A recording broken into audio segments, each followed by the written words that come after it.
pledge.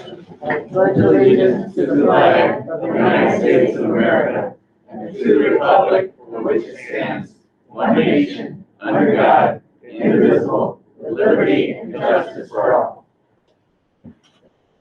Thank you, Vice President Beeler. Welcome, everybody, to tonight's special meeting of the Penn-Harris-Madison Board of School Trustees. We'll call this meeting to order. I want to say a very special welcome to everybody who has joined us here in the boardroom of the Educational Services Center, along with a number of guests that we have in the lobby. And we also have a number of individuals who have gathered outside the Educational Services Center. We appreciate everybody's participation in tonight's meeting. With that in mind, all of our school board members are present in person, so there will be no roll call tonight. And the first item on our agenda is the adoption of the agenda. Board members, do you have any changes or addition to tonight's agenda? Hearing none, does the administration? The administration has no changes. Then do I have a motion to approve the agenda for the Monday, August 3rd, 2020, 7 p.m. special meeting of the Penn-Harris-Madison Board of School Trustees as presented? I so move. Second? Second. All those in favor vote aye. Aye. Any opposed vote nay. Motion carries unanimously by a vote of 7-0. The first item on our agenda is a business item. Dr. Thacker, I'll turn it over to you. Thank you, President Riley, Board of Trustees, and welcome everyone. We're delighted that all of you are here. You are so important to our school system and to our vision of excellence. You know, these are unprecedented times, and there's no question that we've had lots of challenges in our society and in the schools. So we've appreciated the questions we received.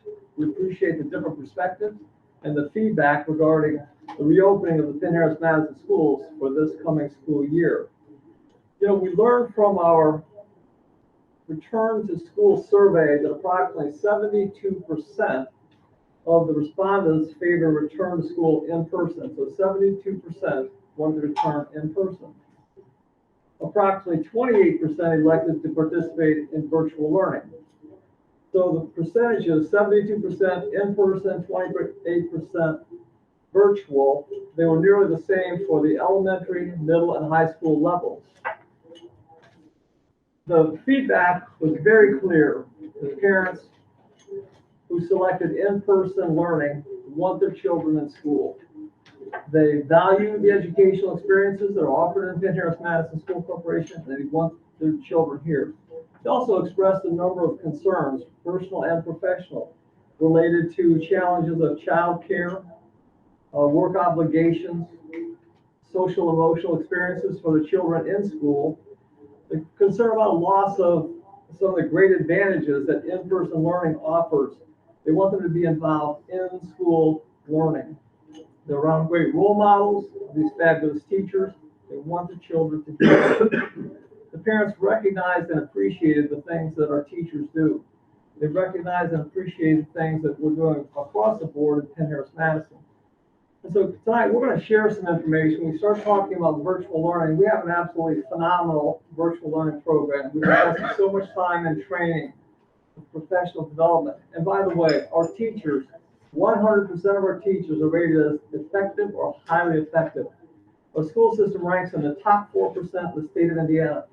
We have that triangle of success that connects the students, teachers, and parents. We have phenomenal educators, great leadership, helping to develop them. Throughout the process, whenever we're working with return to school, all the plans, we have been working collaboratively with our Penn-Harris-Madison Teachers Association.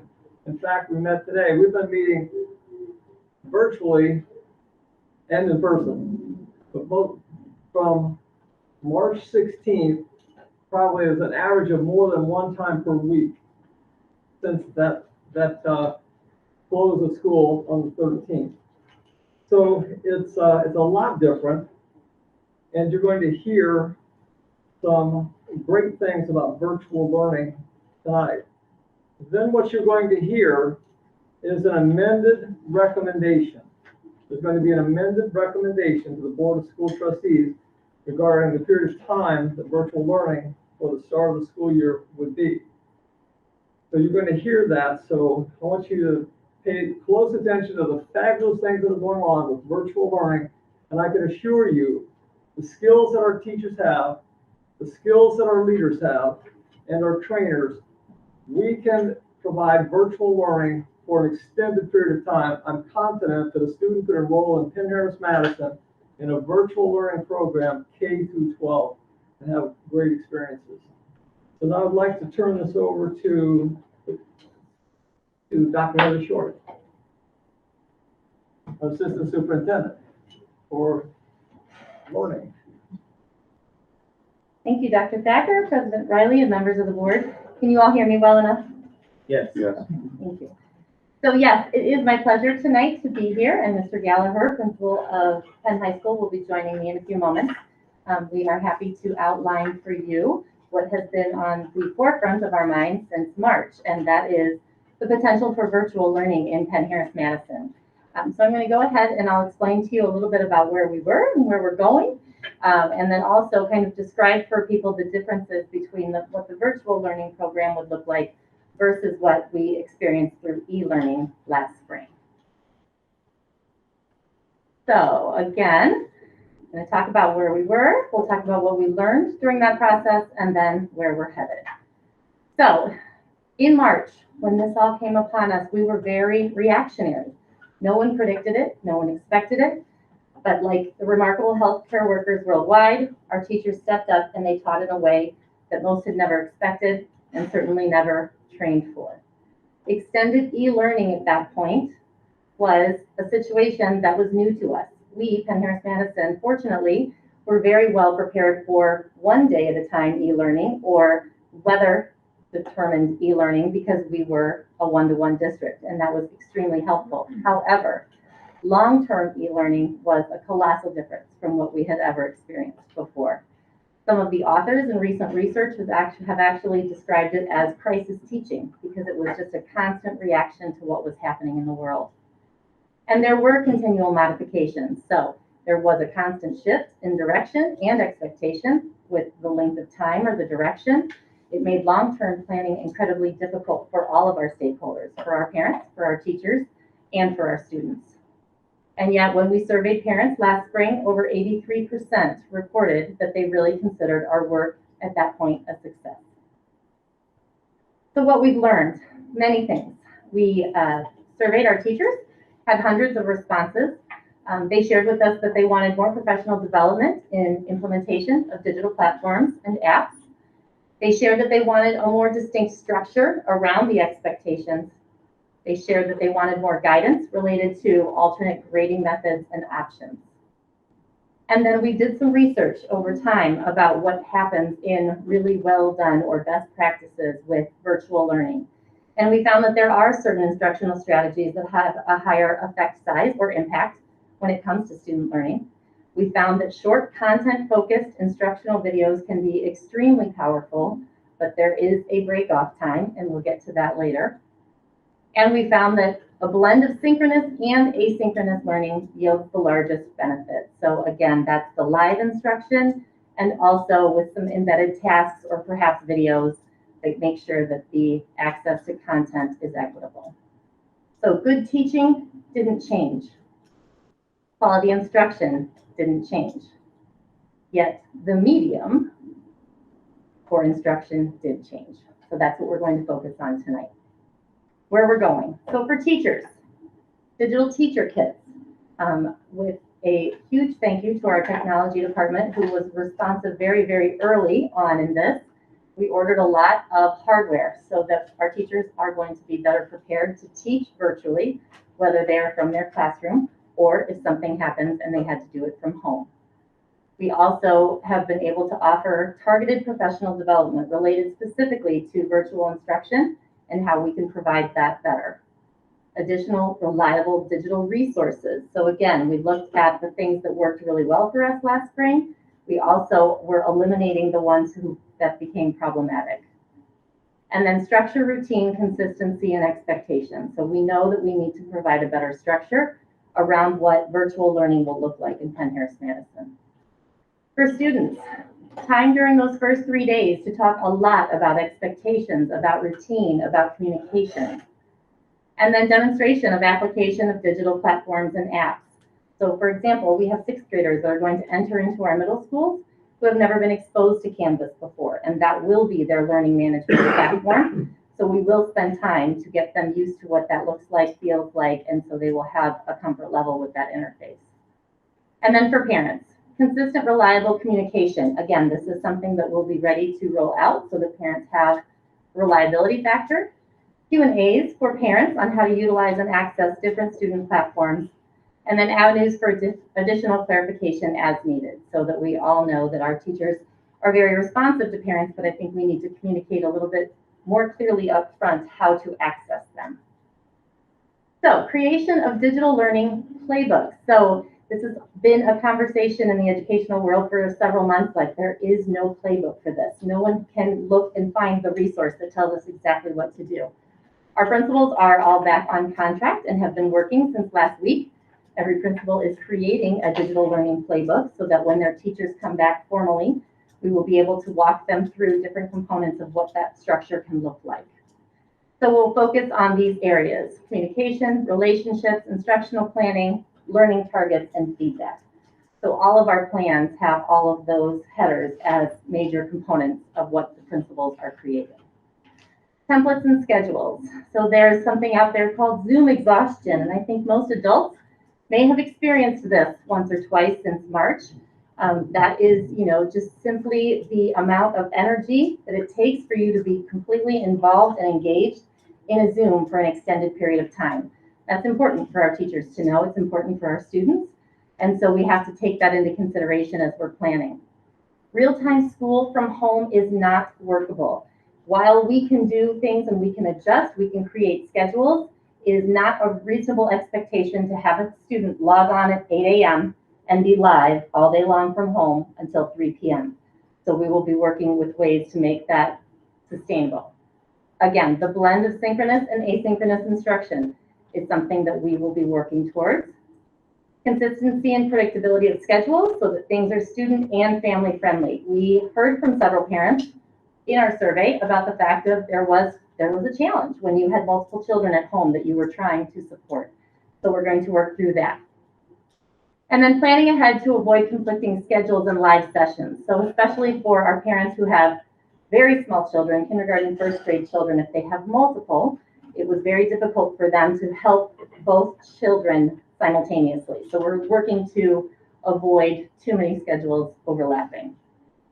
Professional development. This is something that I feel in Penn-Harris-Madison we have done very, very well over time. We're dedicated to it, and ongoing relevant training happens regularly within the walls of our schools. This year, it's just a special segment that's completely dedicated to virtual learning. So some of our professional development. This is an image that all of our teachers and principals are very familiar with. It's our instructional model for Penn-Harris-Madison. Nothing on that model will change with the exception of adding this digital convergence. We want to take the best of what we learned from the digital world and the best of what we know from quality instruction and combine those two. We have curriculum maps that will be the guiding force for all of our teachers as we return this year. The curriculum maps have been updated, they are posted, and those will be very consistent as teachers go for their planning. I spoke briefly about the professional development. So there have been many things that have been offered to teachers over the summer, and we have had some fabulous instructional leaders who have been creating that content and sharing that content. And I'm thrilled to announce that over 200 of our teachers have already taken part in optional professional development, which shows you their level of dedication.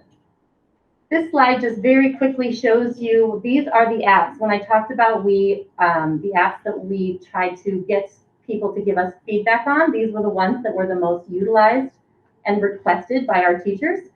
So we ended up looking at our funding structure, and with some of our available funding from a few grants, we were able to purchase additional apps for our teachers to utilize so that everyone has equal access to the apps that we feel will be most beneficial. This is just a very quick slide that gives some information about student engagement and online videos. And just the graph very quickly demonstrates that if you look at the percentages along the left-hand side, with 100% being at the top. The length in minutes broken down at each of the bars on the bar graph. And you can see that anywhere from 0 to 6 minutes, you have really good engagement with students. You start to drop off once you get to 9, and once you get to the 9 to 12 mark, there is a precipitous decline. That is something that we need to know and we need to plan for so that we are aware of that and we know to make our instructional videos much shorter in length. And then personalizing feedback. So again, earlier in the presentation, I talked about the fact that our teachers had asked for information related to grading and assessments and feedback. And feedback is something that we can do really, really well. We just need to alter our methods a little bit. So, a day in the virtual life of an elementary student. This is actually a clip that was taken from one of our summer school sessions with one of our littles. And the teacher's in the bottom right-hand corner. That's a Penn-Harris-Madison teacher. She's teaching a lesson in foundations. And the length of that video is right around the 3-minute mark. And so she was able to teach the content in that video and then had live interaction with students as well. So their day will be a blend of synchronous and asynchronous. Interaction with students as well. So their day will be a blend of synchronous and asynchronous. They'll likely start with an opening community circle, or SEL, relationship building component. Instruction will be a blend of live and recorded lessons with differentiated guided practice, and teachers will be available for instructional assistance. A day in the virtual life of a middle school student. This again was taken from one of our middle school summer school math teachers. If I had the video live going on, you would hear him talking through and thinking out loud how he would approach that problem, which is why you see the annotations here in red. And this will look similar. Again, blend of synchronous and asynchronous learning. Students that will be assigned to advisory class, so we can focus on SEL and relationship building, which we know is critically important. Instruction, that's a blend of the live, recorded, and self-guided application. And then again, teachers who would be available for instructional assistance. At this point, I'm happy to turn it over to Mr. Gallagher, who's going to speak specifically about Penn High School, and then we'll be happy to answer any questions that you may have. Thank you, Dr. Short, President Riley, and members of the Board of Trustees, and Dr. Thacker. Just to kind of reiterate some of the fantastic comments that Dr. Short made regarding this idea of quality instruction in a virtual environment. When we think about what quality instruction is, we know that there are strategies that we have to employ regardless of the medium, right? So you mentioned that. So when we think about Penn High School, you'll see up there a list of daily critical instructional components that will be part of our virtual playbook, is what we're calling it. And I'm going to go over each one in a little bit, but I want to just make sure that everyone understands that we're going to start the year with devoted to community building, building positive relationships, and digital competency. And so that is no different than any other start of our school year, but we just have a different level of digital competency that we have to cover. We'll go over virtual norms, agreements, expectations, as mentioned for middle and elementary schools. And again, classroom instruction will focus on live, synchronous, and if there are high school folks in the room, we're calling that real-time instruction. So students are engaged in a live environment with their teacher during the school day. So when you look at our daily instructional components, you'll see a list of what we expect our teachers to facilitate daily with our students. You'll see positive learning environment, that's so critical, and the synchronous classes will help provide that level of consistency with building relationships during that time and connecting with our students, especially since we would start the year under this format. We will have a consistent and predictable communication plan through Canvas, so teachers are communicating clearly and parents can access content very easily as well. Student engagement, the high school schedule, if you're familiar, we have 4 blocks each school day. We will stick to our traditional gold black school schedule with some minor adjustments to it, but what we'll have is students will take 4 classes each day. They will connect live with their teachers for each of those 4 blocks. And there will be time for scheduled group work and asynchronous learning also in the traditional school day. So students will be connected on each block each day. Student voice is a critical component to developing a solid learning plan, and we always ask for feedback from students. We learned at the end of last school year when we asked students for feedback, teachers took that feedback and were able to make adjustments to our expectations and learning plan at the end of last school year, and that will continue to ask feedback from students. Of course, learning goals and agendas will be clearly posted every day and available to families and students. And part of quality instruction is building in literacy strategies every single day. And you'll see up there reading, writing, speaking, and listening. And so that will be facilitated in the virtual environment through creative means, breakout rooms, opportunities for groups of students to get together and discuss key content based on the course they're in. Formative assessment and feedback is critical to student learning, and teachers will be making sure that that's part of every lesson that they build. And that's no different than if we're in the classroom as well live. And of course, growth mindset and metacognition. Right, metacognition is students thinking about their thinking. We want to model that for students. And of course, when we think about all the SEL work we've done the last year, we will continue to model those skills for students, and we will teach those lessons each week on a Monday or a Tuesday during the goal class. So those lessons will continue in our schedule. And then of course, we'll differentiate curriculum based on the feedback that we collect from students throughout the classes that they're in. So it's I think it's a very extensive plan. Our teachers will be ready to deliver this level of instruction day one. We'll have additional office hours in the morning and afternoon for students to connect virtually so they can get feedback from their teachers on a given day. So that's a day in the virtual life of a Penn High School student. And I think that concludes our presentation. So if you have any questions, I think Dr. Short and I are happy to answer any questions you might have. Board members, any questions or comments? I think this question would be elementary, with 30% wanting virtual, 70% in person. How are you going to schedule the teachers so it's a smooth transition if they do go back to in person? Right, that's a great question. So we're working out the staffing component of that. So we have some teachers who have volunteered to be virtual instructors. And then we just have to see, once Dr. Thacker makes a recommendation tonight and we see what we're looking at, then we'll discuss with parents what their options are and if they've changed their mind on the approach that they'd like to look at.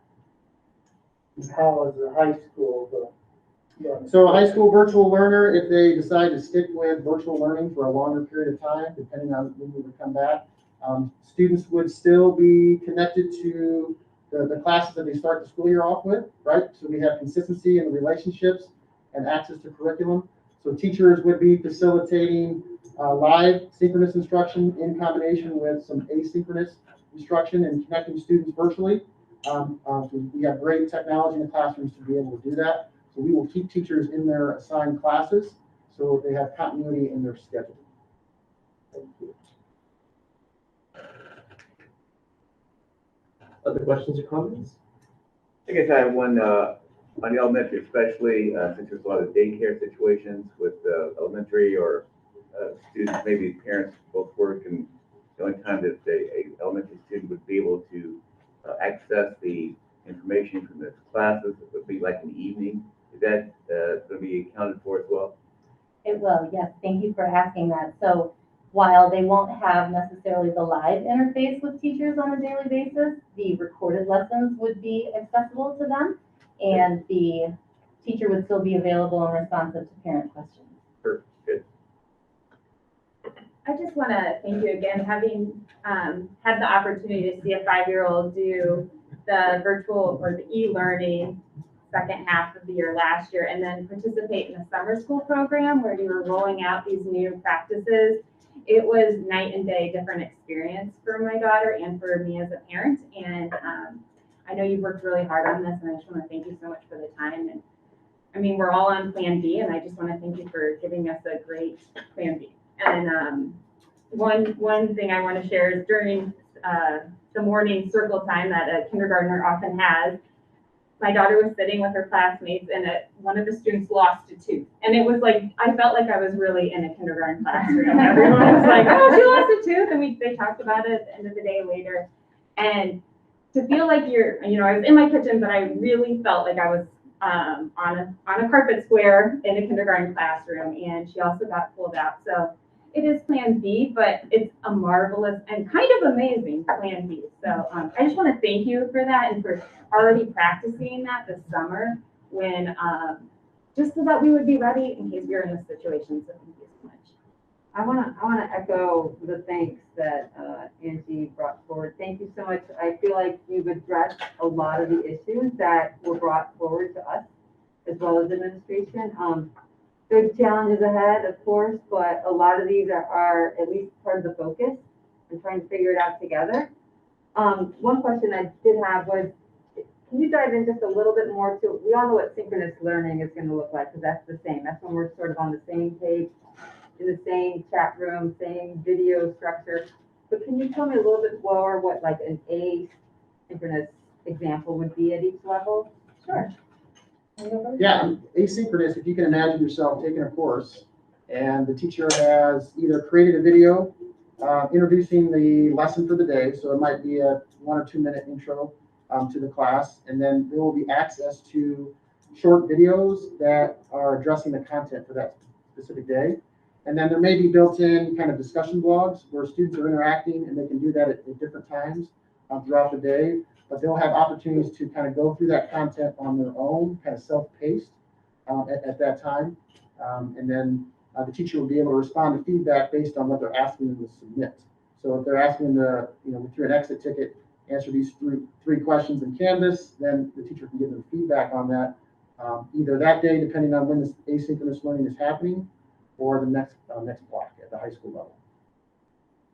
And the answer is very similar for elementary and middle school. So asynchronous to us when we're discussing it primarily means the instructional videos that are pre-recorded and then embedded into the lesson. So if you're in the elementary world, you would utilize Google Classroom to have access to that. And then if you're in the middle school world, you would utilize Canvas to have access to that. And then after watching the instructional segment, then they would have self-guided practice before coming back or moving on to the next concept. Thank you so much. Just a quick question as well. When all this happened in March, just you and the teachers and the administrators and the food service, the number of luncheons and the breakfasts that they served, what a yeoman's effort. Extraordinary. A lot of time and energy went into put together. Was it perfect? No, because nobody knew they were going to be doing that on March 8th. And so what came together was fabulous. Then taking the summer school period to really put together, because we all thought on day one we'd be back in school, but the foresight that you guys took to use the summer school to really go from e-learning to a true virtual learning academy. I just appreciate the time, effort, that your teams and the teachers working collaboratively to come up with the best answer as you move forward. I think that says a lot about the commitment of the team, and wish we were in a different place today, but we're here and we at least have an opportunity to move forward with something that does provide a very good learning opportunity to the kids. Thank you. Thank you. It was a team effort. Teachers worked really hard to kind of flip that switch from what they had experienced with e-learning to the virtual learning in the pilot. So I appreciated all of their work with that. So just so I understand correctly, teachers are going to be, especially the elementary school level, going to be required to teach a school day. Also be aware that there are students that will have parents that will be coming home, working through the school day with them because they were in daycare or otherwise. And teachers are committed to being available to that set of parents and students in the evening hours. So I just think that's saying a lot about the commitment of our teachers to the students at PHM. So especially the younger ones, I'm very appreciative of that. Can I ask some exploring questions about the high school day? So let's, based on my experience, have a daughter coming in. I've had 2 go through high school. Let's say you have a higher performing student. Rigor, that's something I've heard from other parents and community members in getting us to this evening. Will there be the rigor in studies for high-performing students at PHM, which is really a lot of it. 87%, 90% of our kids are on a college track.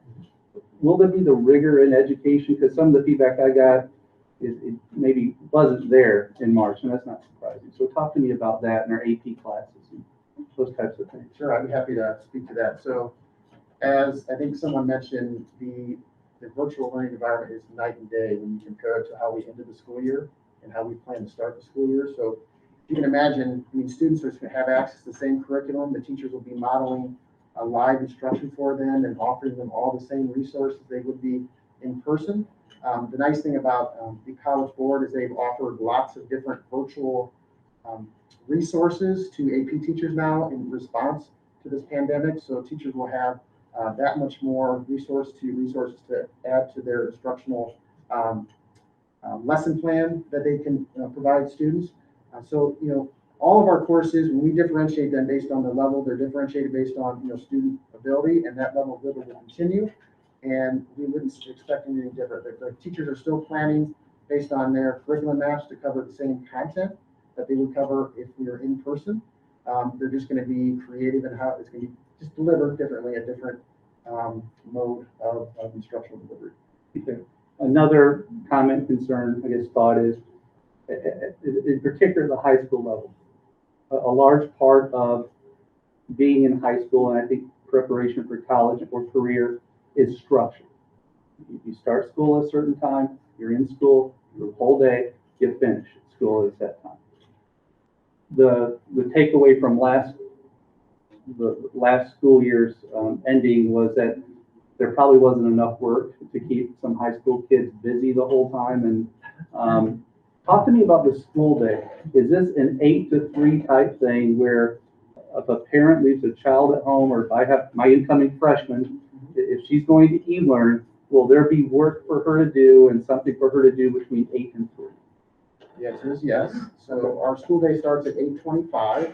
The school day will still start at 8:25. We will have 4 blocks each day. We'll have 2 blocks, lunch, and 2 blocks. So if you can imagine, I'm still exploring the idea of how lunch is going to look like, because we know that we may have families that need to come to the school to pick up lunch during that lunchtime. So we can't just say lunch is 30 minutes and there's not enough time for transportation. So we're looking at classes being about 60 to 70 minutes in length. Goal 1, goal 2, 70 minutes, lunch. Goal 3, goal 4, ending the day close to 3 o'clock each day. And we'll blend, we're going to have some time where students can work on their asynchronous work within that day. So the answer is yes. We expect students to wake up 8:25. They don't have to get on a bus or drive to school maybe right away, but school will start at 8:25. Let's say I have a student that is in the high school and needs some help. We've had lots of great programs, Kingsman tutoring, teachers that show up at 0 hour before school or after school to tutor kids, and that's been great for my family.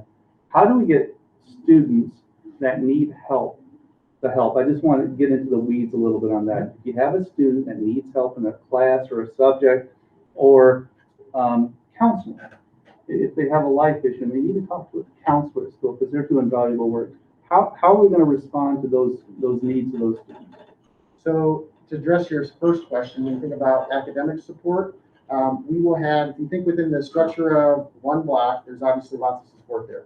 We're going to have a 30-minute period of time where we're going to offer it's like RTI, where teachers can set up small group sessions within the day to meet with small groups of students. So that'll be a daily availability to teachers.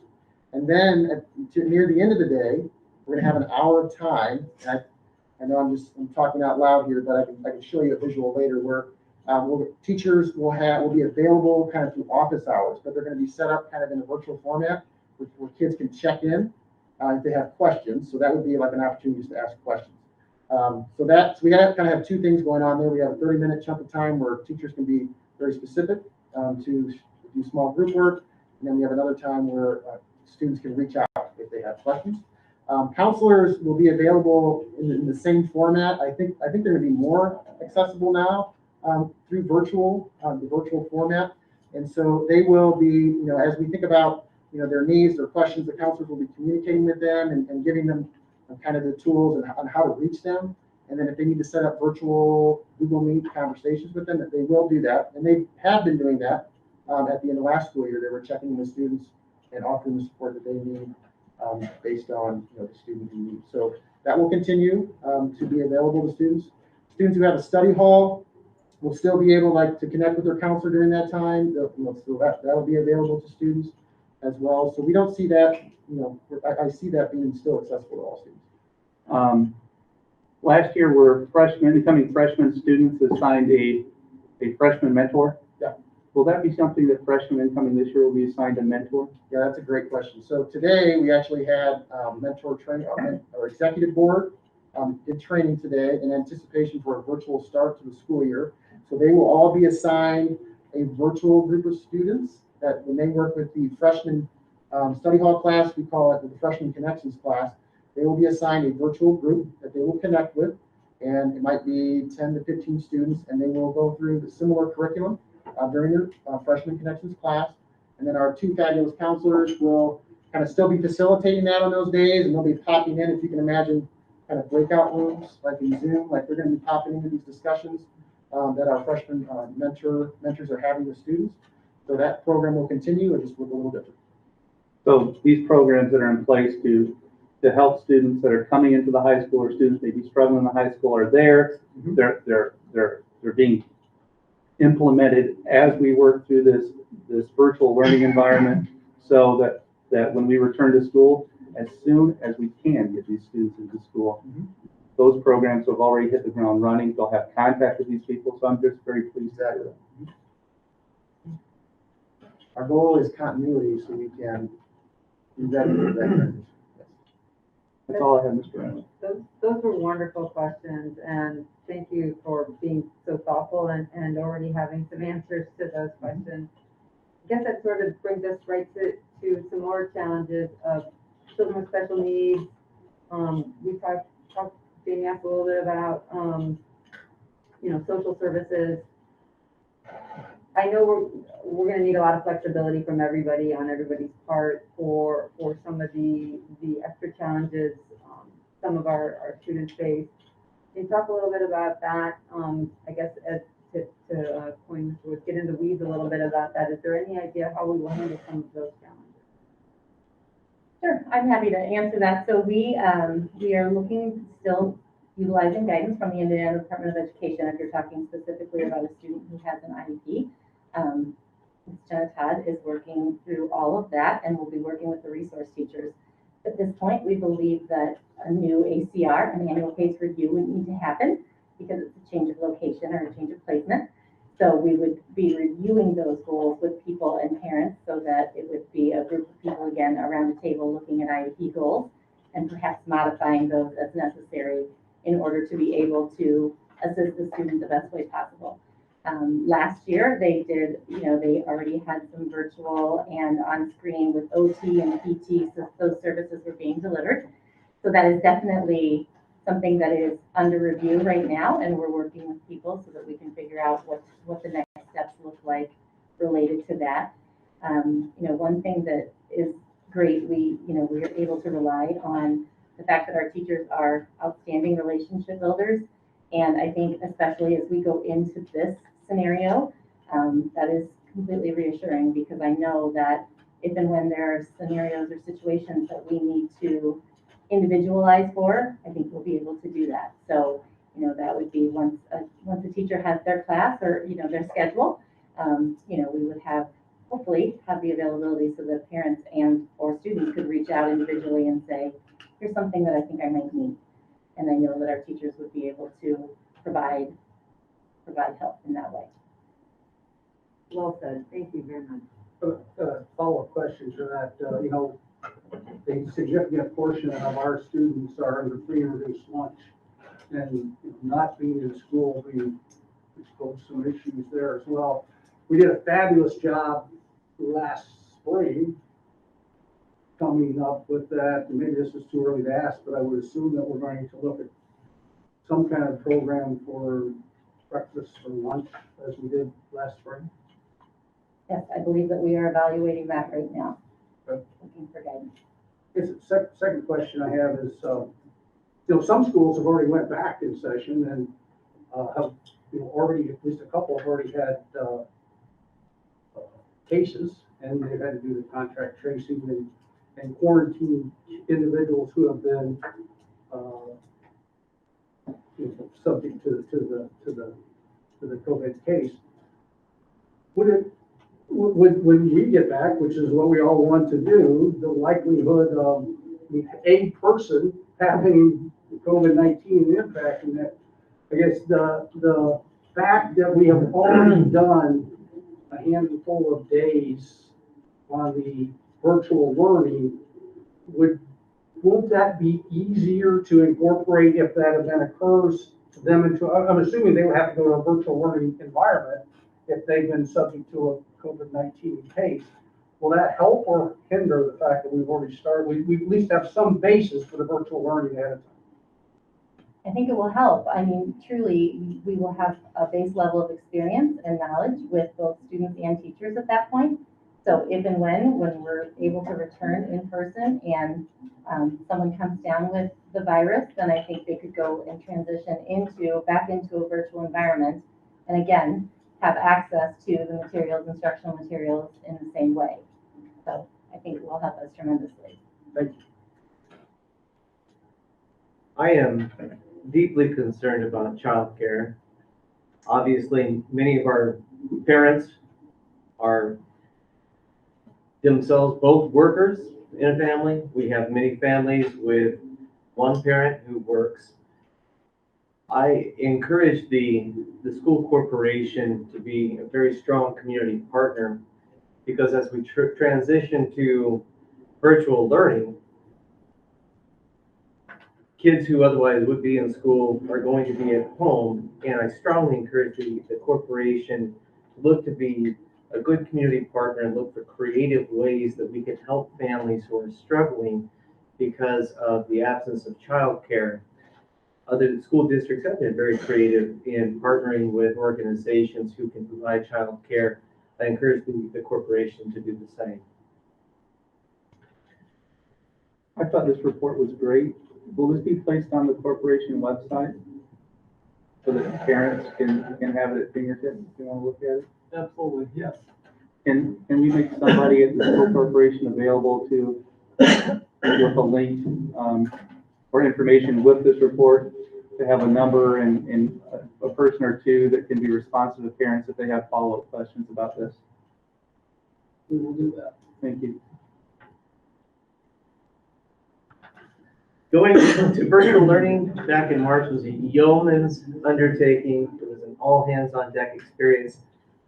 Mr. Gallagher, Dr. Short, we can't thank you enough for all the work you've put into our virtual learning experience and upgrading the platform so we can deliver PHM quality education virtually. Also, on behalf of the board, we can't thank our educators enough, who absolutely rose to the occasion under extremely stressful circumstances and delivered the highest quality education they could under the circumstances. Thank you so much to our educators. Thank you also for your presentation tonight. The next item on our agenda is a presentation by Dr. Thacker. Thank you, President Riley and Board of Trustees and everyone. You know, this is my favorite time of the year. It's a pandemic, but typically we have everybody coming back. And I love the enthusiasm and the passion that our students bring back. I love the passion that our teachers bring back. And one of the things that was kind of a highlight for me today, actually we have a number of teachers here, and I had the chance to just go out and say hi to and thank them. We have extraordinary educators. And of course I was a teacher, and I still think of myself as a teacher with different responsibilities. When we think about the plan to return, we have a vision of excellence, and so we want to ensure that we're achieving excellence in everything that we do. The very first day of school for Penn-Harris-Madison students, grades 1 through 12, is August 19th. August 20th, our kindergartners start. If you want to see enthusiasm sometime, watch the kindergarten students. They have the most passion about, and maybe on a parallel with our teachers. The kindergarten teachers are amazing. Okay, our highest priority is safety. We talk about physical safety, psychological safety. That means people have to believe that they are safe when they go in, they're going to actually be physically safe. It's a psychological safety, not having to worry, making sure that we have protocols in place. We want people to come in and be able to focus and have a sense of belonging, enjoying self-esteem and success, and on a path to self-actualization. We emphasize our triangle of success. As you look at our triangle up there, all of you are part of our triangle that connects the students, teachers, and the parents. So we have great appreciation for the partnerships that we have with our parents. Our parents truly make a difference. They separate us from good and make us great. And then our teachers, probably the finest teaching staff you can find in the state of Indiana. I am so proud of every single one of them. And our students are remarkable. They earned over $9 million in scholarship money as they graduated last year. Our baseball team was ranked #1, never got to play a game. So I proclaimed them as a mythical state champion. And we have the Gatorade Player of the Year. We have phenomenal kids working with great coaches, great teachers, and it's common in Penn-Harris-Madison. So we want every single person to have that feeling of safety, and as they come in, then they can work towards self-actualization. Our goal, and it's the same goal, that whole triangle, anybody who's interested in the in-person learning program, the parents, teachers, and students want to come back when it's safe and it's ready for them to come back. So we want to return students to in-person learning as quickly as we possibly can. That's not a rush. It's based on the guidance from the St. Joseph County Department of Health. And that would be for the people who have selected the in-person learning. And then as we look at the metrics, this is the guidance for reopening the kindergarten through grade 12 schools in St. Joseph County. And as we look at the red, which we're in right now, so we're highly recommended, strongly recommended, everybody in St. Joseph County is going to start in a virtual learning program. We're going to start in the virtual learning program, and we're going to use data to determine how long we stay in a program and what the options would possibly be. We're hopeful that that red moves to green in a quick period of time. And on July 2nd, we had 14 coronavirus cases, active cases. Now we're over 45. Although it went up precipitously, it can decline, usually not at the same rate of speed. However, with the mask order, with the practices put in place, I am confident that in St. Joseph County, Penn-Harris-Madison School District, and our community, we're going to reduce the number of cases. One of our goals is to help stop the spread of the coronavirus activity. Then as we look at the recommendation for the school board, and I indicated, we're going to be following the guidance of the St. Joseph County Department of Health. We're going to be starting the year with virtual learning. Those metrics from the previous page will be what will be guiding us. We'll be consulting with the medical professionals to ensure that any return, we will be safe. Then when we look at the recommendation, and we think of beginning on the 19th and lasting a period of 4 weeks, which will be 39, if you calculate 40 days of data that we have to help determine where we should be headed. Do we need to extend virtual learning? If that's the case, we have the great teachers, leadership, professional development. We can continue to extend. That's not going to be a problem for us because we are better than ever at that. Our goal is to put us in a position to be able to return the students in person if at all possible. So then, as we study the data, as I said, we have an opportunity to review everything and look at those trajectories. We can make those great decisions. The transition, if we go from virtual learning back to in-person learning, remember that's for the students who want to be in-person learning. Every single day, we'll monitor data and we receive reports from the St. Joseph County Department of Health. The decisions will be based on the metrics which include that 7-day rolling average of new coronavirus cases. So as we're looking at that, we know that we have to look at more than a body of 7 days. As we're looking at that, if there's a precipitous decline, we're going to know based on some of the other factors that they have on with the metrics. If we make a transition, we make sure that PHM families receive notification 10 business days in advance of a transition from virtual learning to in-person learning. The earliest possible day for in-person learning could be Monday, September 14th.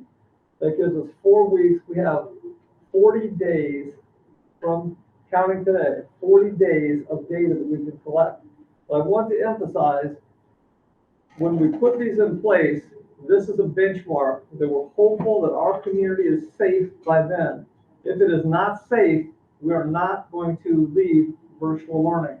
We want to make sure our teachers are safe, all of our employees are safe, all of our students are safe. So that's going to be a high priority guiding us. If we're safe, we're bringing them back because our teachers are fabulous. They want them back. We all want them back. It brings that energy, enthusiasm, and we can focus on rigor, relevance, and relationships and have a phenomenal school year with them in person. And for those who are learning virtually, we're going to do the same thing. They're going to have a phenomenal experience. But the transition then would be taking place as I've outlined. And we are confident that as we monitor the data, if we're making sure that we are keeping our protocols in place and practicing good habits in St. Joseph County, we're going to see a decline in the number of cases. And that's everyone's wish. Mr. President? Many parents rightly have expressed a desire to maintain control over their child's education in the sense of either their child being educated virtually or in person.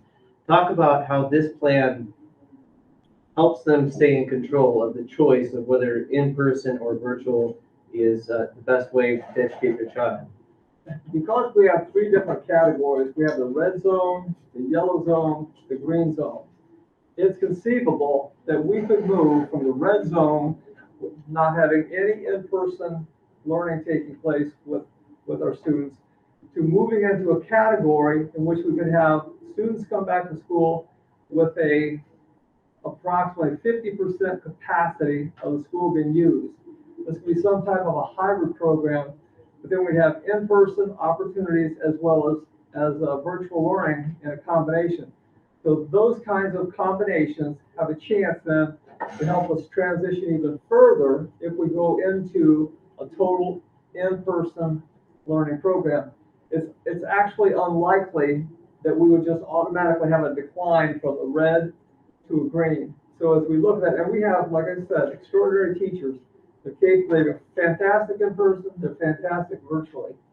So this is an option of helping that transition and readies them for the next step. Just to clarify that, so if we do go back, or the numbers indicate that we can bring people back for face-to-face education, people have an option. I mean, if someone wants to stay in virtual, they'll be able to. If they want to do the in-person, they'll be able to. So no one's going to be told you can no longer do virtual. If that's what you want to do. We're going to work with the parents. When the parents want to have their students staying in virtual, that's an option. If they want to opt out of an in-person into virtual, and if they want to work, we'd work with a system of a survey to find out exactly what they're doing. If somebody wants to leave the virtual and come to the in-person, we're going to work with everybody we possibly can. We really want to have as many students here in person as we possibly can. So basically, we'd be implementing what we had originally planned to do in the first place. Yes.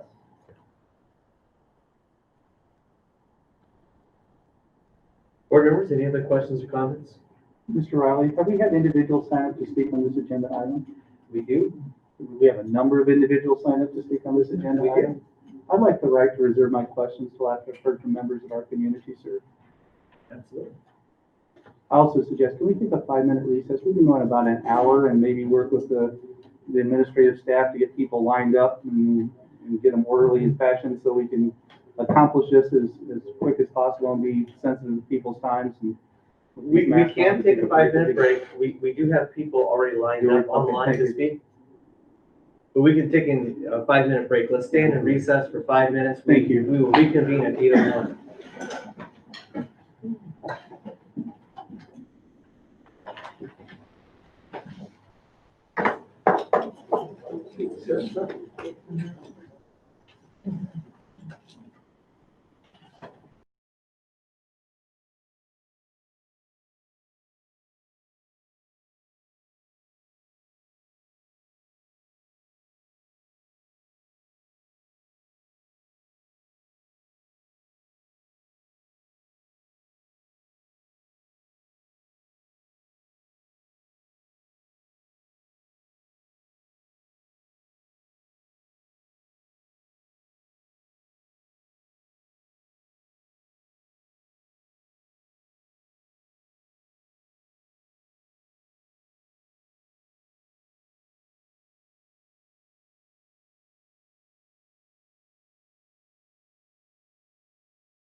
The meeting, it's now 8:02.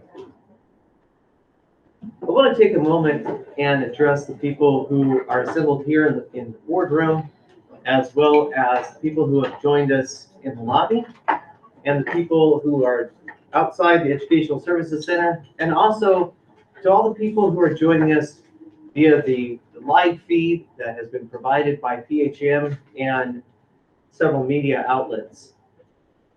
In the last week, the administration and the board have received a number of comments, very thoughtful comments from concerned educators, from concerned parents, from concerned community partners and members. We've read your comments, and we appreciate them. We appreciate the feedback. It has helped guide us through making a very challenging decision. Ordinarily, during our school board meetings, we would reserve public comments for the end of the school board meeting. Public comments would occur, in other words, after we have already voted on all the business items. Given the importance of the decision that we're going to make tonight, not only to the board and the administration, but also to every person who's assembled here, and obviously to everybody who's watching via the internet. Tonight, we have made the decision to allow for public comments before a recommendation comes up for a vote. A number of individuals have signed up to address the board who are here in person, and we also have individuals who are watching us via the live feed who also are going to ask questions and address the board. Before we bring people up to start addressing the board, let me read this quick paragraph. The following guidelines will be followed when addressing an agenda item before the board. A time limit of 3 minutes shall be enforced for persons wishing to speak during the meeting. It is requested that names and addresses be stated at the beginning of such comments. Individuals may speak only once during this section of the agenda. Personnel issues are not to be addressed during open sessions of the board. Concerns about individual employees of the district should be brought to the superintendent or his designee. The board does not respond to questions or comments posed during the hearing of visitors, and the board's attorney, Mr. Jeff Johnson, will keep time and let you know when your 3 minutes expire. If I might add, I will hold up a sign when you have 60 seconds remaining, and then another sign when you have 30 seconds. So it doesn't just come upon you quickly. The first person to sign up to address the board is Mr. Josh Scheibelhut. Good evening. My name is Josh Scheibelhut. My address is 11348 Jefferson Road in Osceola. My son is a senior at Penn High School, and I want to thank you for the opportunity to speak to this group. I myself am a 97 Penn grad, and I'm really happy to be able to have this opportunity to speak to all of you. I'm not here to quote any news reports or medical journals, but I do want you to know that my wife couldn't be here tonight. She works at a local hospital as a nurse taking care of COVID patients. Not in the recent past, recent few weeks here, they had a family come in. They were all very sick. They tested them. They all tested positive for COVID. One of the children had some abdominal pains, so they rushed into surgery and found out that they needed to remove his appendix and his spleen. After the surgical staff looked at each other, they've never seen anything like it. They were astounded by it. It's just unheard of to see a child at that age to have. That's not uncommon to have an appendix removed, but to have 2 organs removed at the same time, very unheard of, definitely based upon the COVID pandemic. So the point she wanted me to make to all of you is, we don't know enough about this virus yet to just take this take a nonchalant attitude about this. And from what I've heard tonight, I am thoroughly impressed with this concept of going back virtual like this, and I fully support it. My wife also wanted me to mention to you that with all the PPE that's in place for her folks that she works with, all the preventative measures, many of her colleagues have come down with this, the COVID-19. Some have recovered, some have required extended hospitalization, and there are some that are currently hospitalized right now as we speak. Which brings me to our teachers and our school staff. We have a moral and ethical obligation to protect our teaching staff. And my wife signed up to be a nurse. She knew what she got into when she signed up. These folks, they signed up to teach. You know, they didn't sign up to be on the front line of a pandemic. So again, I applaud you for taking the steps and following the science following the data. I think when you do that, you're practicing what you preach. We teach the kids, follow the math, follow the science, learn this, follow it. We're practicing that. I think that's fantastic. Now I will let you know, I do caution some things. I talked to my son and his friends and I said, here's the plan to reopen. What do you think about that? And they said, Dad, nobody's going to follow that stuff. He's like, it's going to be chaos. So keep that in mind. Talk to the kids, find out what's going to work for the kids. It's something that really takes a lot of discipline. And I know when it comes to kids, all I got to do is open my son's bedroom door and you can see discipline doesn't exist at times. So another 9 weeks of virtual learning is not going to kill our kids. I think right now, what the plan is in place sounds fantastic. I think we move ahead with it. I don't plan to really have my kid at school this year if I don't have to, knowing that my wife is, she's an at-risk person. She could bring that home to me, or my son, he could bring it to school. We know what those things look like. So, but again, nice job tonight. Not what I expected to hear. And let's protect the teachers, okay? Thanks a lot. Thank you, Mr. Scheibelhut. Next individual signed up to address the board is Robert Harkey.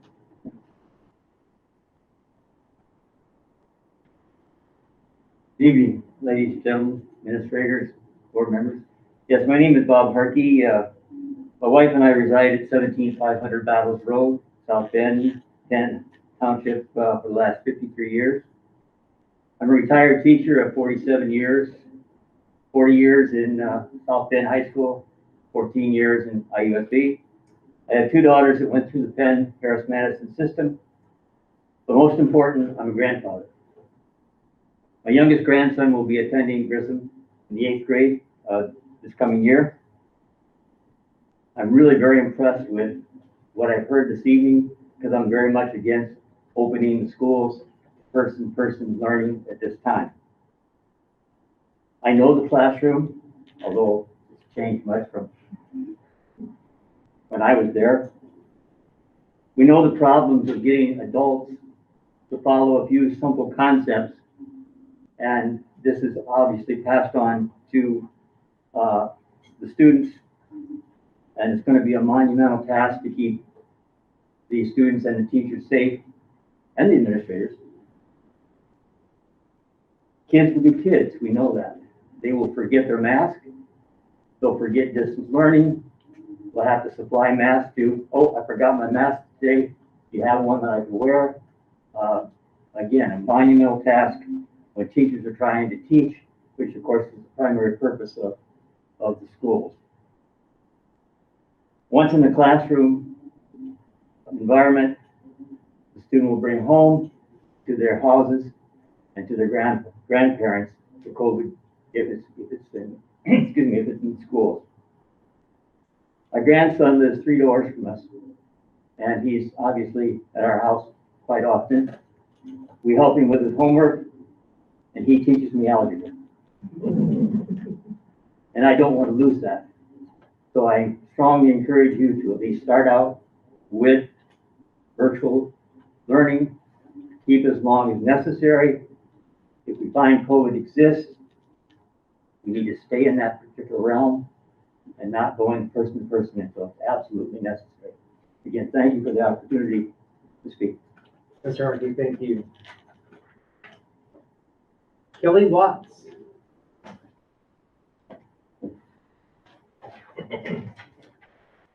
My name is Kelly Watts. I reside at 10398 Heather Lake Drive in Osceola. President Riley, members of the board, and Dr. Thacker. In 1996, I started teaching in Logansport, Indiana. My very first day I walked in, they handed me a box about this big, and they said, these are your keys. And I said, what do those go to? And they said, we don't know. Good luck, you'll figure it out. And of course, I did figure out what most of them were, but not all. And then I walked into a classroom, and they took me down to my classroom, and there was stuff everywhere. A lot of it from the 60s and the 70s. And I looked at them and I said, do I have to use all of this? And they said, we don't know. Good luck, figure it out. And I threw most of it away and started over. In 2020, I feel like in August, I'm going to walk into school. I'm going to be handed a box of cleaning supplies, a bunch of new technology, and a list of apps and told, figure it out and do a good job. And you know what? I will. And I'll support my teachers that aren't very good at those apps and aren't very good at that technology. And I'll ask for some of those younger teachers to help me because I'm not very good at some of that either. And according to Edutopia today, as I did a quick Google search, it said teachers make approximately 1,500 decisions a day. And I think that must be on a normal day without COVID and without social unrest and without cell initiatives. And I worry about us on a day like now.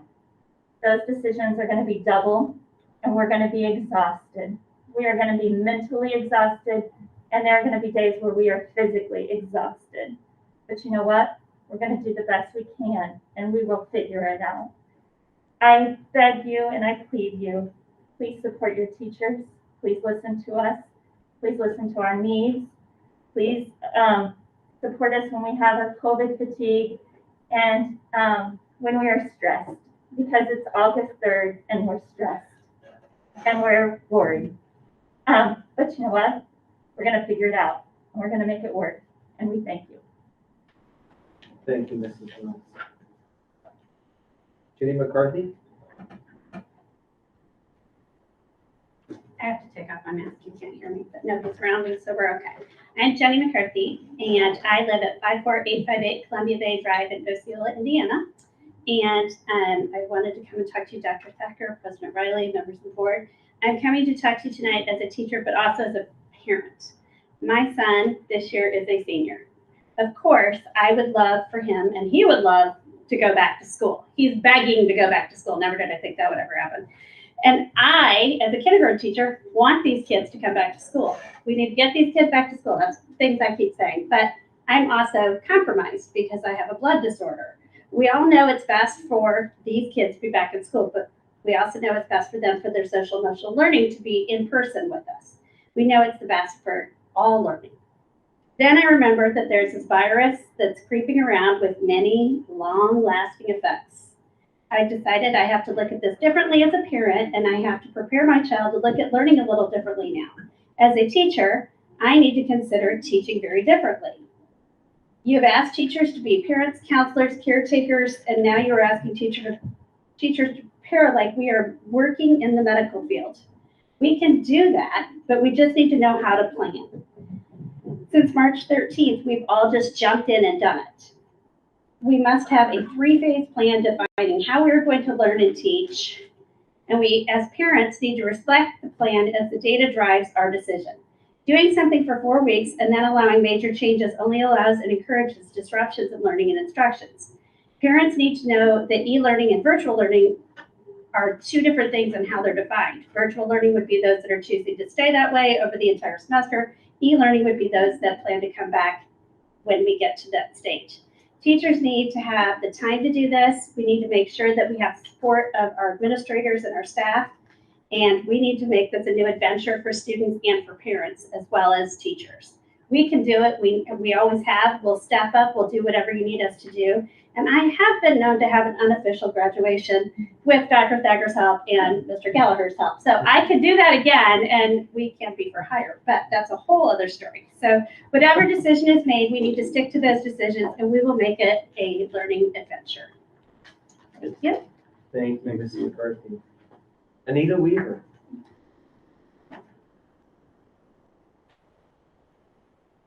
Anita Weaver, 61900 Beach Road, Mishawaka. My name is Anita Weaver, and I'm an 8th grade teacher at Discovery Middle School. I'm entering my 28th year teaching in PHM schools. Having been raised by 2 teachers, I know I'm very blessed to get to do something I love every day in a place that values it just as much as I do. I'm also blessed to work in a school district where the administration and the Teachers Association have typically tried to work collaboratively to resolve issues and to preemptively deal with any potential problems. I realize the situation we're in now is one that no one could have predicted, and the decisions that have to be made by our administration and the board are ones that no one is fully trained or prepared to make.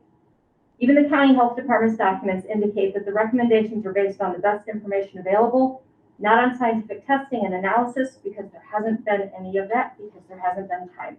Did I mention I'm a science teacher? I know that the definitive information available is limited and that our teachers, just like the public at large, have a huge range of thoughts and emotions about the instructional method options.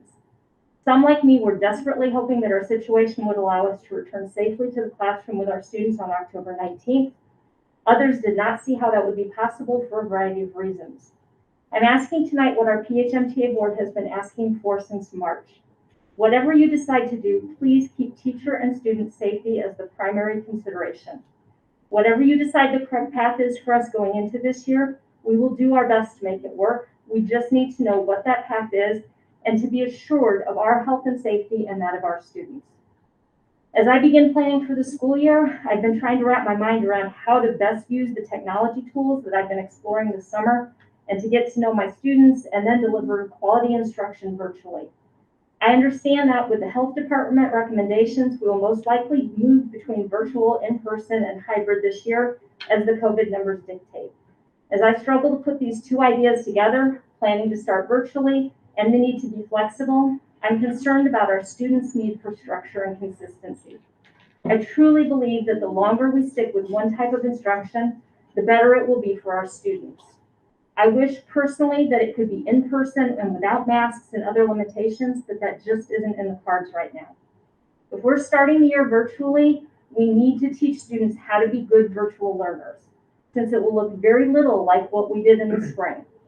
If we keep shifting between models every few weeks, especially as we start the year, we put ourselves in a situation where some of our students will want to give up because they feel lost in the constant changes. I'm not saying we can't or shouldn't change instructional models. I really hope the numbers allow us to be in person at some point this fall. I am saying that we need to do the virtual learning as long as it will be necessary to get students comfortable with it, and teachers too, before we start switching things around. Thank you. Anita, thank you very much. Aaron Horvath?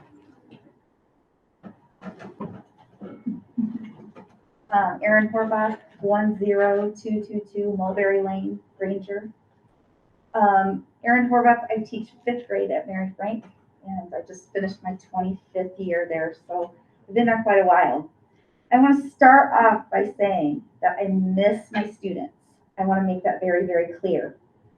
And I try hard to ignore things that are posted on social media or what is said in the news about how teachers just want to stay home and collect a paycheck. We are called lazy by people, and people always point out that we only work 9 months a year. My husband tells me not to look at social media, and my parents tell me to ignore what people say, but I can't, because nothing could be farther from the truth. I want to get back to daily in-person interaction with my students. I want nothing more than to get back to normal, but I know full well that there is no such thing as normal right now. I don't want to sit home and collect a paycheck. All I want is a solid plan for a safe return to work. I want to know what I'm facing so that I can plan accordingly and to provide the education that my students deserve. It will be almost impossible to prepare quality, rigorous instruction without knowing if a lesson is going to be delivered virtually, in a hybrid situation, or in a socially distanced in-person environment. It takes time to plan and prepare quality instruction. If learning environments change on a frequent basis, our jobs become exponentially more difficult. There are so many unknowns surrounding us right now. Teachers deserve to have a solid plan, one that doesn't change on a daily or weekly basis, so that we can do what we do best. And what we do best is not just stay home and collect a paycheck. Thank you. Thank you, Mrs. Horvath. Lisa Langfeld?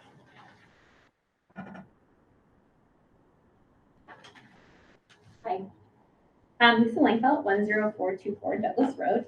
I'm going to start by saying that I am the president of our Teachers Association, and I thank our administration and actually my team back here who's worked diligently since March on these plans. But more importantly, I'm also a mom. I have a daughter who is a freshman who missed half of her year, and I'm very sad to think that she's not going to be able to return as her sophomore year as we want her to. I also want to say that my husband also teaches at Penn, so this dramatically affects my family. I don't take it lightly.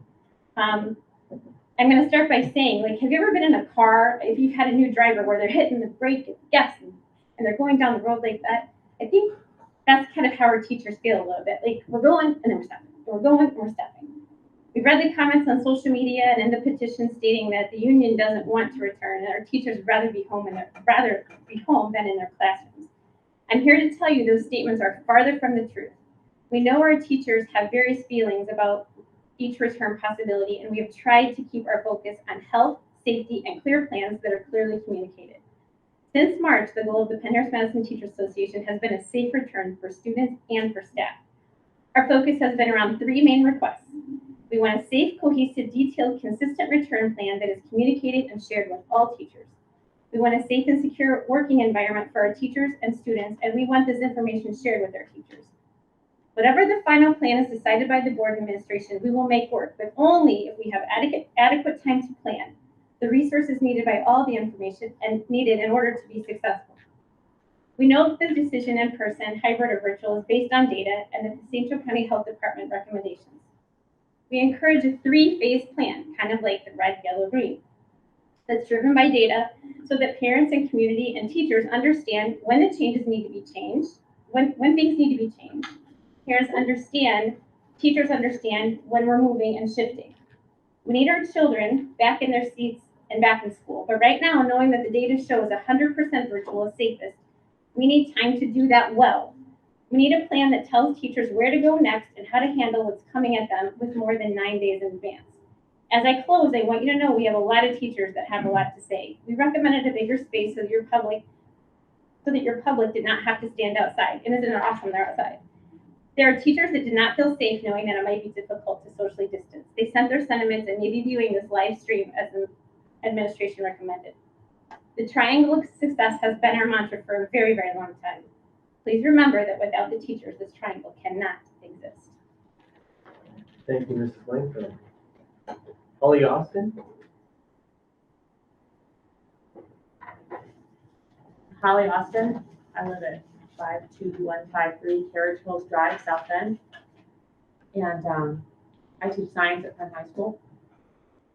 As I look at this situation, the biggest and most important thing to me is the fact of maximizing the consistency and minimizing the disruptions that our students will experience. I look at the projections and I look at the data and I look at the numbers of cases and my thoughts immediately go to, what are we going to do when we get a case? What are we going to do when we get 5 cases? What are we going to do when we get 20 cases? At some point, there's a number at which we have to shut down the school, whether it's one building or all the buildings, however we decide to do it. And I have yet to hear a plan communicated about what will be our plan B, what will happen when we have enough cases that we have to make a decision. And when that happens, it's going to happen in a fashion where we have a lot of upheaval, a lot of disruption, and a lot of disappointment, much like we had back in March.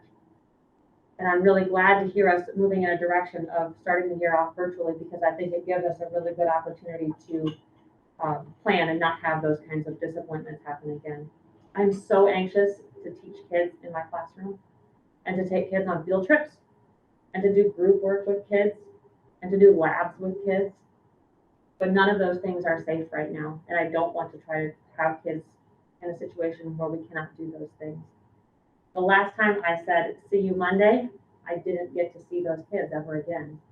And I can't right now say, I'll see you Monday with any degree of confidence. So I'm really hoping that we're able to go virtually. Students, what happens when a student has to be forced to quarantine? Is that student going to be trying to catch up like they always have been all along? Students struggle enough to catch up when they're out for just a few days. What about the students of a teacher who's forced to quarantine? We have enough trouble finding reliable subs in normal circumstances. At least when we go to virtual, we have a set of known challenges, a set of predictable obstacles, and an estimated time frame for reevaluation. It gives us time to plan for our instruction, plan for our feedback, have extra time for checking in on kids that we know need it, and for helping kids that are struggling. If we have to shut the school down again, then we'll be given no notice, and it will be back to crisis management. Thanks. Thank you, Holly, very much. Sarah Betty?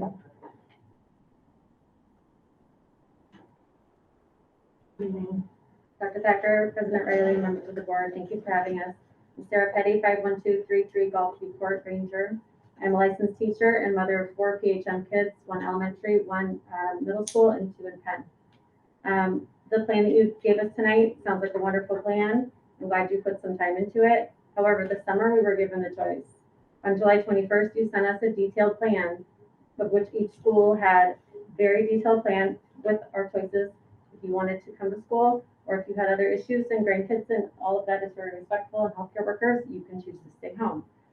Nothing changed except on July 30th, we were told that you changed your recommendation.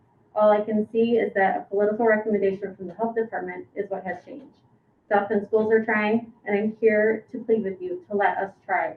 We have to teach our kids how to fail and brush yourself off and try again. Right now, we're just teaching them to be afraid. But mostly I'm here tonight because my kids will be fine. We will do online at home. We will be fine. I'm here for the kids who will not. We have so many children in PHM who do not have food in their fridge, whose single parent will have to choose between work and childcare because they can't afford to do both. We have children unsupervised who will be neglected and abused in ways that we don't know because the teachers are the ones who report it, and we haven't seen these kids since March. How is school not deemed an essential business?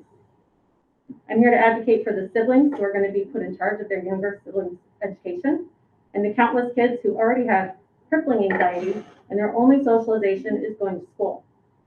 Special needs children and English language learners, I don't even know how they can learn.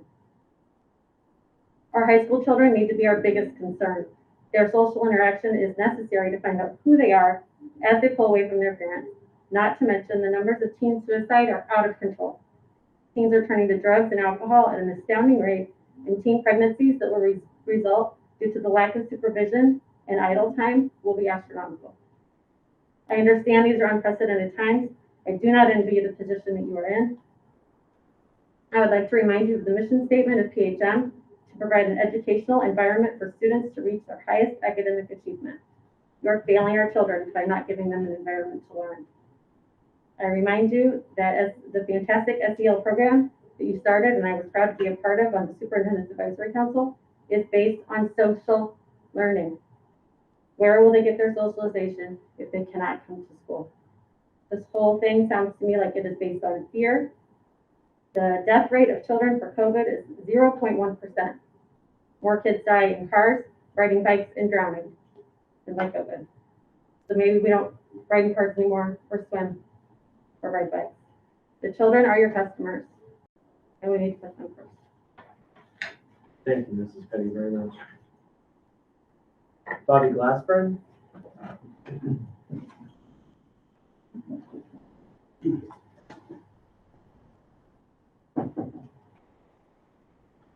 I'm Bobby Glassburn, 214 Division Street. First, I just want to start by saying thank you for the opportunity to be here and for the education that you guys provide for my children. I'm a father of 4 students, 2 at Discovery and 2 at Horizon this year. We've got a kindergartner, so this will be his first year. But I want to start by saying that I am very impressed and that I appreciate the time, the effort, and the money that has been put into preparing for this year. I also want to say how much that I empathize with the teachers and being given one directive and then another one and then another one and kind of having to just kind of follow the ball as it bounces. Originally, I was very pleased as a parent to be given the option for a safe return to school this year. Personally, with the 4 children, I had children who struggled keeping up virtually last year. And I've got a kindergartner who is very shy and will not participate in online meetings, whether it be with my parents virtually on a call or whether it be with the class. I don't want to see him fall behind just because the option's not given to us. Also, with the 4 children at home, we also have a newborn baby, and I work full time. So for my wife to coordinate 4 different synchronous learning schedules along with a newborn baby, I don't find that realistic. My oldest child is 13. She's about the only one in my household that would be able to handle her own schedule. And so I feel as though in-person learning is something that's invaluable to students. And I don't want to see them lose that as part of a well-rounded education. My question to you as a board would be, the St. Joe County Health Department said that there's, in their recommendation, it listed that no single metric should be used as a guiding point, and that you should take them as an aggregate of all four. I've heard multiple times from Dr. Thacker that we're completely in the red, and that it dictates that we start from the beginning. If you look at the metrics, we actually have been 10 consecutive days in the yellow or the green in the RO estimate, and we're now 20 plus days in the yellow or green in the positivity percentage. The only metric where we're in the red is based on numbers, which would be attached to being the third most tested county in the state of Indiana, with having the 40th highest positivity percentage. The positivity percentage has hovered right in the green area or slightly above since the middle of July. So we're going on 20 plus days where we're almost in the green, which that one would be the most telling as to what the numbers would be, because if we had 10 positive cases and they only had 20 tests, that would be more alarming than having 40 positive cases on 700 tests. Thank you. Mr. Glassman, thank you very much. Mr. Tim Emmerich.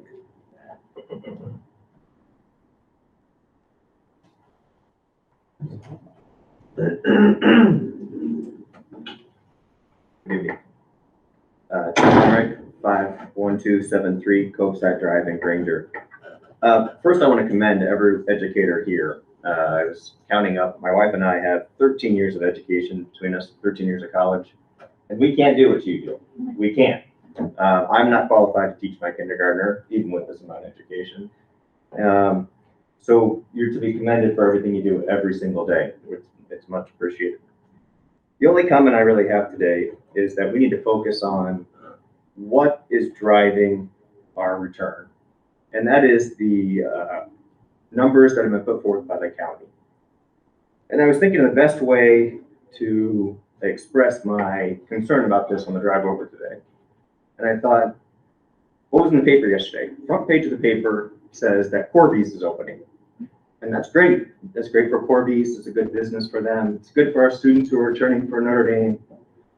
But that's not right, that our county has decided Corby's is okay to open, but not North Point, where I have a kindergartner. So all of this is based on this arbitrary number that the county has put forth.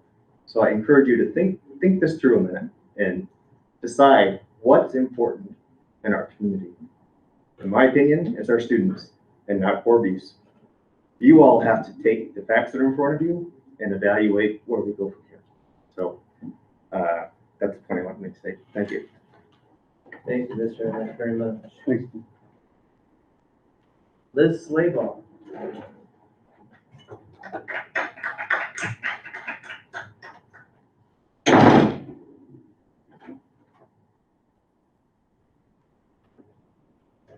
Hi, my name is Liz Slayball. I live at 2709 Santon Street in South Bend. I have a third grader at Madison. We came to Penn schools to get better education. Didn't want to be in South Bend schools. I think first the thing that says the most of probably what I want to get across is 72% of people want to go back to in-person classes. That says pretty much all you need to know. My option, if Penn does not go back, I'm sending my daughter to a school that is going in person. My first option is Bremen. That's where I went. What would it look like if Penn lost that huge percentage of people who wanted to go back in person to other school districts who are going back in person? Students, parents, staff who want to go back in person, they've acknowledged those risks by saying they want to go back. They know what the risks are. We know that our kids are going to have to wear masks, whether we like it or not. The teachers who want to go back know that the risks of the kid actually staying 6 feet apart from their peer is, slim to none. But we know what those risks are. The recommendations from the health department, I'm sure you guys as school board members and officials are given a lot of recommendations, and you get to pick and choose which ones you want to listen to and which you don't. I think this is a situation where you need to listen to a lot of the parents, and 72%, they want you to not listen to what the health department's saying.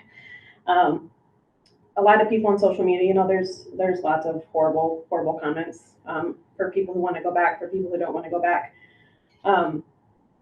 For me, I'm a single mom. It's not about my childcare. Yes, that's going to be a struggle for me. But it's going to be more of, I can't be with my child helping her learn in person. So if she has to get an 8 o'clock to 3 o'clock day fit in to my 5:30 to 8:30 period of time when I'm actually home, how's that going to happen? Mental health, obviously, for the kids. I saw a video on Facebook of 2 cousins hugging each other, and it was just they were crying. It was just, they need each other. My dad, he pulled up some information that Niles schools are going back in person. I think we can all agree that Michigan has had more strict recommendations and mandates than most, and Niles schools going back in person. I know there's not one right answer, but there can be options to let people decide what's best for their family and their students. I'm privy to an office where I can see how many people are actually occupied with COVID in the hospitals, and it's not as much as it's made out to be. And I guess the last thing is that the virus isn't going to go away ever. It's going to always be here, whether it's a good thing or a bad thing. It's always going to be here. So I think we have to keep that in as consideration as well. Thank you, Ms. Slayball.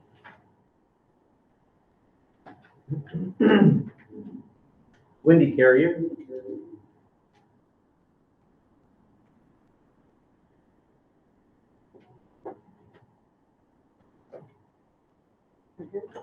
Hi, thank you for seeing me. Wendy Carrier, 15100 Longford Drive.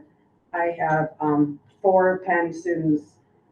3 have graduated and 1 is a junior going into high school. I appreciate all the work everybody's doing here for virtual learning. And again, like it's been said, I couldn't do what all of you guys have done for my kids. Very appreciative. Thursday, I came home from work and my daughter met me at the door. She's the junior and she was bawling. My first thought was somebody has died. And she was so upset by this decision to not restart school. And she hasn't complained too much since March.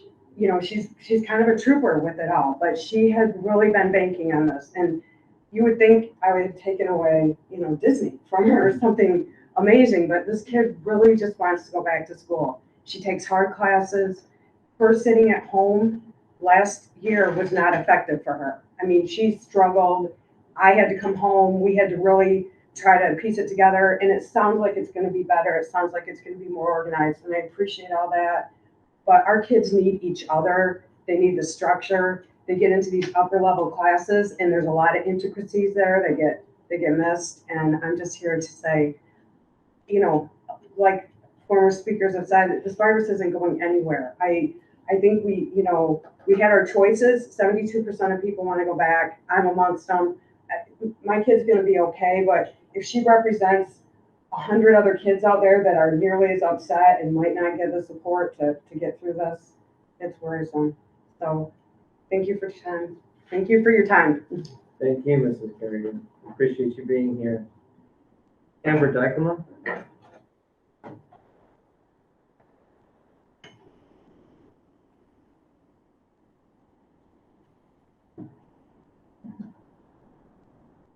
Good evening, all. My name is Amber Dykema. My address is 55911 Wild King Drive in Osceola. I didn't expect to come up and talk to you all. I just wanted to kind of hear what was going on first, but I do feel like there's a lot of words that should be heard from my standpoint. I am not a teacher, but I appreciate everything that teachers do for us. They are the ones who teach our children. I am a mother of almost first grade twins. And as you can imagine, what kindergarten was like last year at the end was very rough. I don't believe that this is an easy decision for anybody. I know that this is hard, both ends. But what I do want to say is that my children need to be in the classroom. my children learn from the teachers. I am not a teacher. I can humbly come to you and tell you that I cannot educate them the way the teacher can educate them. The classroom that my makeshift in my kitchen was not very good, but it was an attempt that we all could have done. This morning, I was driving my kids to a camp, a summer camp in Mishawaka. God bless that summer camp. It has been a good time for my children. I passed by Penn High School, and to my right is the football team out practicing. I love sports. I am a very big fan of sports, and I do not want to take sports at all away from our children. But there is something that is wrong there. There's something wrong that if our kids can get together and go at it with each other and sweat and have a great time communicating, being together in this environment, and our kids cannot come to a classroom. To me, that is a hard perspective to take into myself. The piece of that, I can send them to Sky Zone. I can go to Disney. Next week, we're going to Gatlinburg. We can do things, and we're making this work. But we can't find a way to make it work in our classrooms in person. So that's kind of the first thing I wanted to talk about. Virtual learning is not the same. I'm so appreciative of what is being put together. I know that this is hard. You cannot take that teacher aspect away from that. 72%. That is a mind-blowing number to think. 72% of us wanted to go back to the schools. Have us sign a waiver if that's what it's going to take. I think that was the same on the teachers, or somewhere in that spectrum of the teachers want to be back into that schools. I ask that you please reconsider. There's nothing that is going to change between now and October or now and September. It's going to be here. We have got to work through it. Thank you. Thank you very much. Diana Kilborn.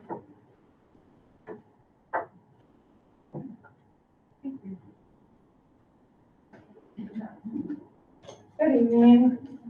I'm going to take this off because my voice doesn't project very well. I am Diana Kilborn. I live at 51529 Field Point Lane in Granger, and I've been a parent of 2 PHM students for probably 15 years now. I think my first one started in 2005. I've been a PTO president. I've been on PTO boards. I've served in the classroom. I've been super volunteer at 5th grade camp. And I have my last kid in her senior year, and I don't want to see her lose soccer, swimming, her friends, all of the wonderful things that come in addition to the irreplaceable education that you get from in-person instruction. While I'm actually happy to see the new virtual plan, I think it's a good option if we really get to numbers where it's going to warrant it. And I know that people before me already spoke, so I'm not going to reiterate the health department numbers. Those are one health department. Other health departments with higher numbers are recommending in-person instruction. You've got colleges on the cutting edge like Purdue saying, Mitch Daniels is saying, we're going back in person or hybrid. They're finding a way to make it work. And I totally believe in PHM and these teachers. We can make it work too. I know that because it says it right in your mission statement. It says we're making changes and adapting to the world, a rapidly changing world. It's right in your mission statement. And my daughter, who's the ever optimist, we were talking, Wendy was talking about her daughter who came home and cried. I told him I cried when I heard the news. But my daughter, when I told her, she didn't cry. You know what she said? It's not been decided yet. And that's why I'm here tonight. It has not been decided yet. You have not voted on that. In-person instruction is just irreplaceable. And I did want to speak to one thing that I heard Ms. Langfeld say. And I think I am the one that started one of the petitions that are going around. And I got close to 1,000 signatures and over 200 comments. And I didn't see any that were negative. None of them were negative against teachers, against unions, against our administrators. They were all positive, like this is where we want our kids to be. And this is who we want to educate our kids. So I know there are a lot of people that put a lot of crazy things out there, but if you read that petition that I wrote and the over 200 comments, I didn't see one negative thing. So please know that so many of us support you guys. And really, I hope you guys have a great evening. I hope you guys make a great decision for our kids. And I'll still be here volunteering. And Ms. Langville also mentioned that if you guys need substitutes, hey, parents, all of us, the 72%, they need substitutes. You guys probably need PPE. I'm probably sure that there are people that would donate some of those products, some of your families. I mean, I'm more than willing to help, so please let us know how we can make it work together. Thank you for your time. Thank you, Mrs. Thanks. Billborn. Carly Zaber?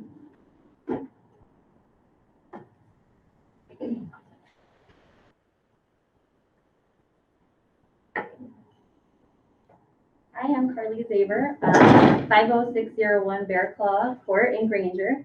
I'm a parent of 2 PHM students, one who is supposed to be starting 6th grade at Discovery this year and another at Horizon. And then we'll have one that hopefully will start in a few years. I'm a Penn grad. We moved back to this area because we love PHM and the schools and all of our teachers. As a nurse, I love sharing Nurses Week with Teachers Week because I love our teachers and what we do here at PHM. When looking at some of the recommendations, I would just like to point out that the American Academy of Pediatrics strongly recommends that schools start with the goal of having students physically present in school and talking about how schools are fundamental to children and adolescents' development and their well-being. Talking about the social, emotional development of our kids and what they're missing when they're not in school. Speaking as a parent that has a child with IEP, with speech needs, children that struggle with behavior maybe or focus. It's just very difficult to replicate a school process online, especially when you have multiple children and younger children and a spouse working from home. I just am very concerned about what our children are losing by not being present in a classroom, especially if we think about coronavirus and what the numbers will be in October or a year from now, what our plan is long-term for our kids. And if we don't work now to try to find a way to get them back in the classroom safely, when will we, and what long-term effects is that going to have for our kids? Like I said, we love and support our teachers here. We want to do whatever we can to make this possible and safe. We understand it's going to be difficult. We all we want safety. I want safety for my kids, but for me, also thinking about safety, I have to think about their social, emotional, and psychological well-being as well. So I just hope that the board will consider that in their recommendation tonight. Thank you. Thank you, Mrs. Zaber, very much. Eric Rowe.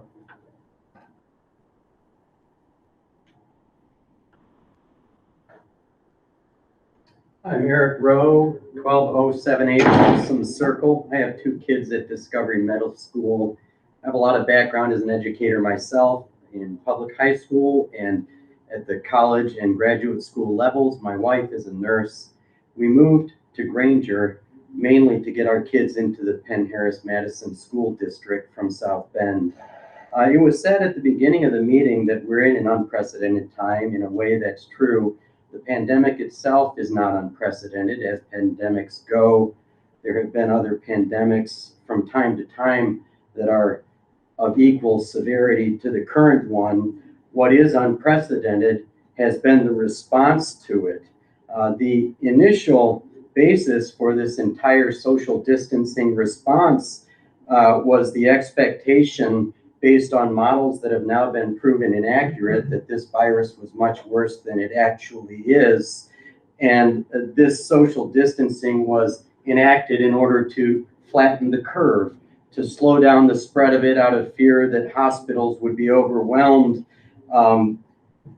There was never any expectation that flattening the curve would reduce the number of people who would get sick or who even would die from it, but it would slow it down and allow us to adjust. This is mainstream science. Following science means accepting this reality.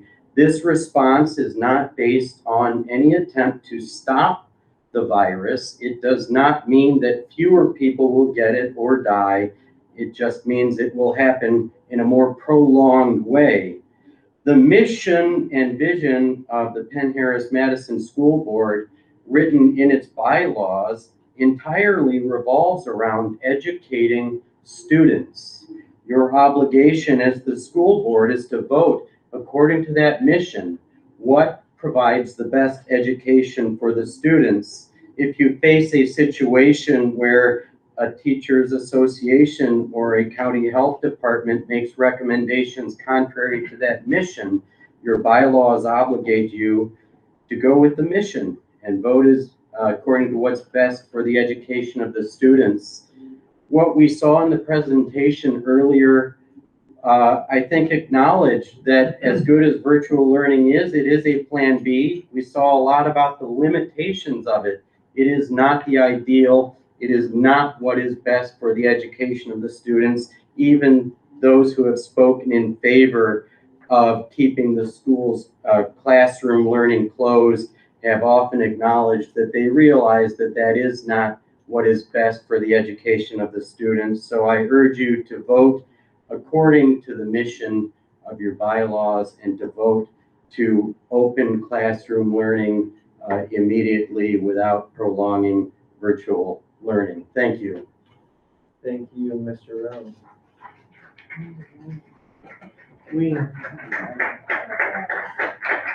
now have two individuals who asked to speak if questions of concern to them had not been answered during the administration's presentation. So I will successively call these individuals' names. If they still wish to speak to the board because their question has not been answered, please come forward.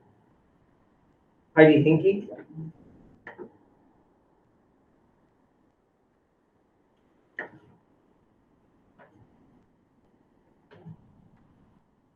Michael Paternos.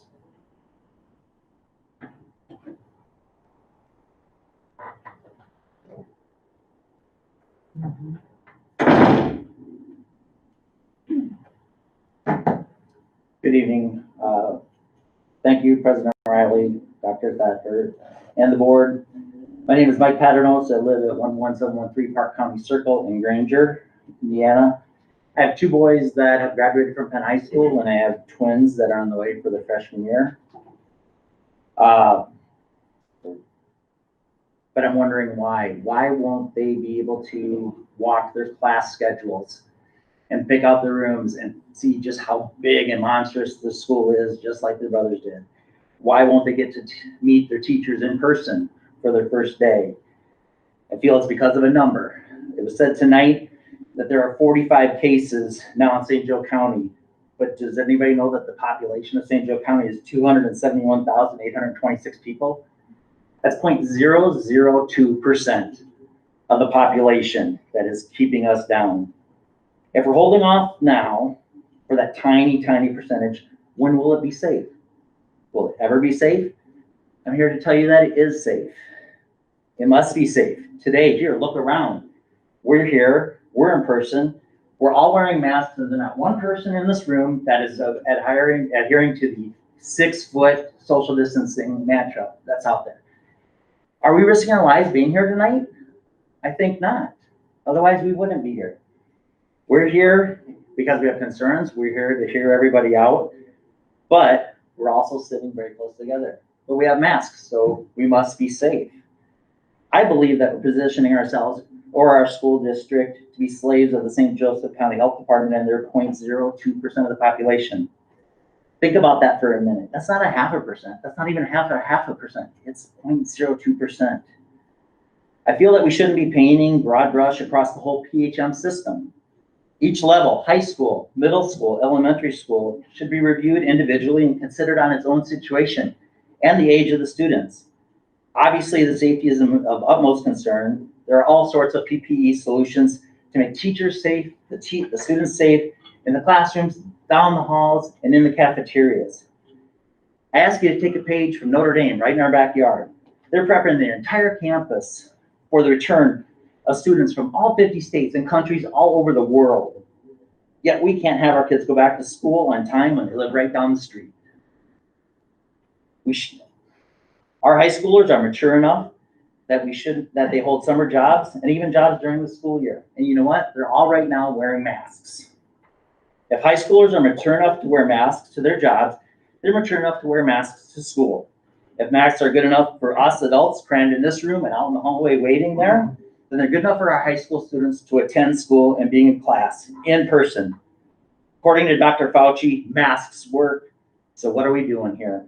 I ask that Penn be a leader in the area and the community and leads the schools and areas throughout the state and show them how to open up safely, on time, and in person. I urge you to vote to open school as usual. Thank you for your time. Thank you, Mr. Powers.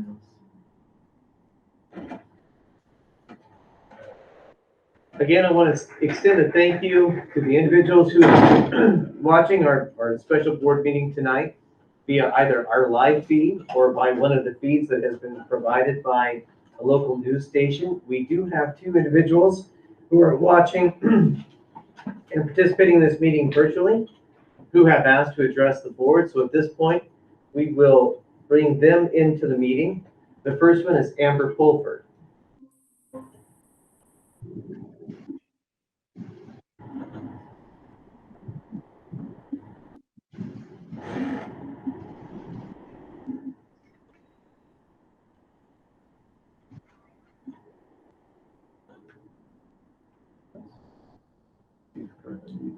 Amber, you're on mute.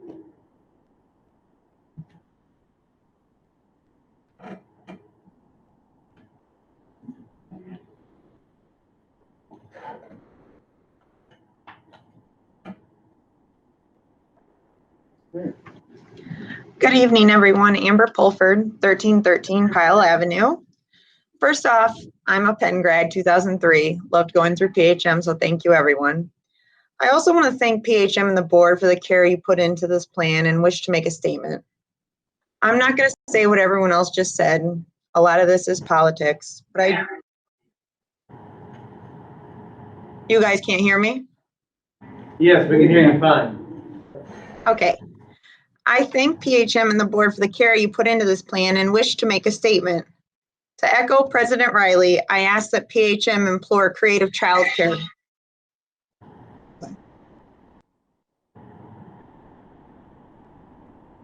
There's feedback problems. Can you guys still hear me? We can hear you just fine. Okay. I want to echo President Riley. I asked PHM to implore creative childcare options. I have a 1st and 3rd grader at Prairie Vista, and they spent all summer in an amazing immersive program at the Croc. Many programs do not support virtual learning environments and cost on average $150 a week per child. For me, it would be $300 per week and $1,200 per month. Just like the 72% of us that are in favor of in-person learning, 70% of Americans have less than $1,000 in their savings account. At the end of the long day of daycare, a lot of my associates will come home from work and have to figure out the virtual learning platform with exhausted children and them themselves exhausted. Please take this into account when defining the elementary education plan, and remember that the AAP strongly encourages school districts should have a strong goal of having students physically present in the classroom. Thank you again. Thank you very much.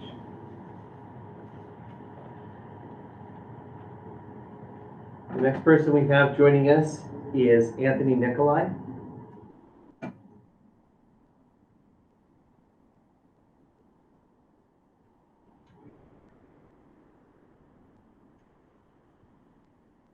Mr. Nicolai will hang on for just a few seconds.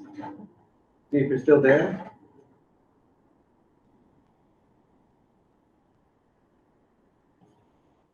Okay. Again, on behalf of the board, we want to thank everybody who came out and spoke tonight.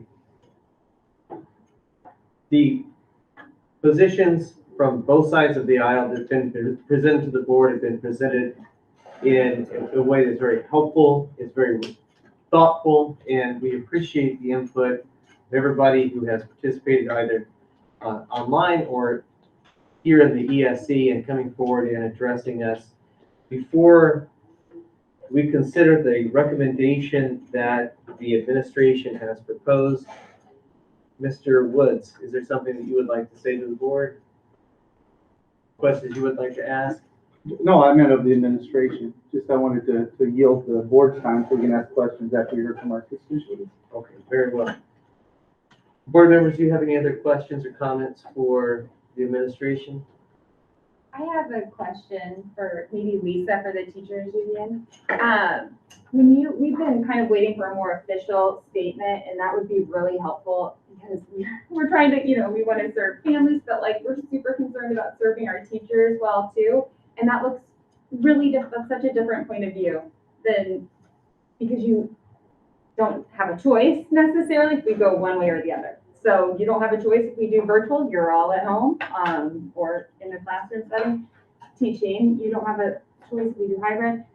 When you have met with your teachers, in a perfect world, we have 30% of teachers ready to get in there wanting, that matched our 30% who wanted to be home. What did those numbers look like? What is the feel from the teachers? Where do they want to be? Because tonight, the teachers that stood up were in support of the plan presented tonight. But we have heard, I've heard so many conflicting things, and it's probably just like our families. You have as many opinions as you do teachers. Certain classes it works great for, certain ones are a little bit trickier. Can you give us any more guidance?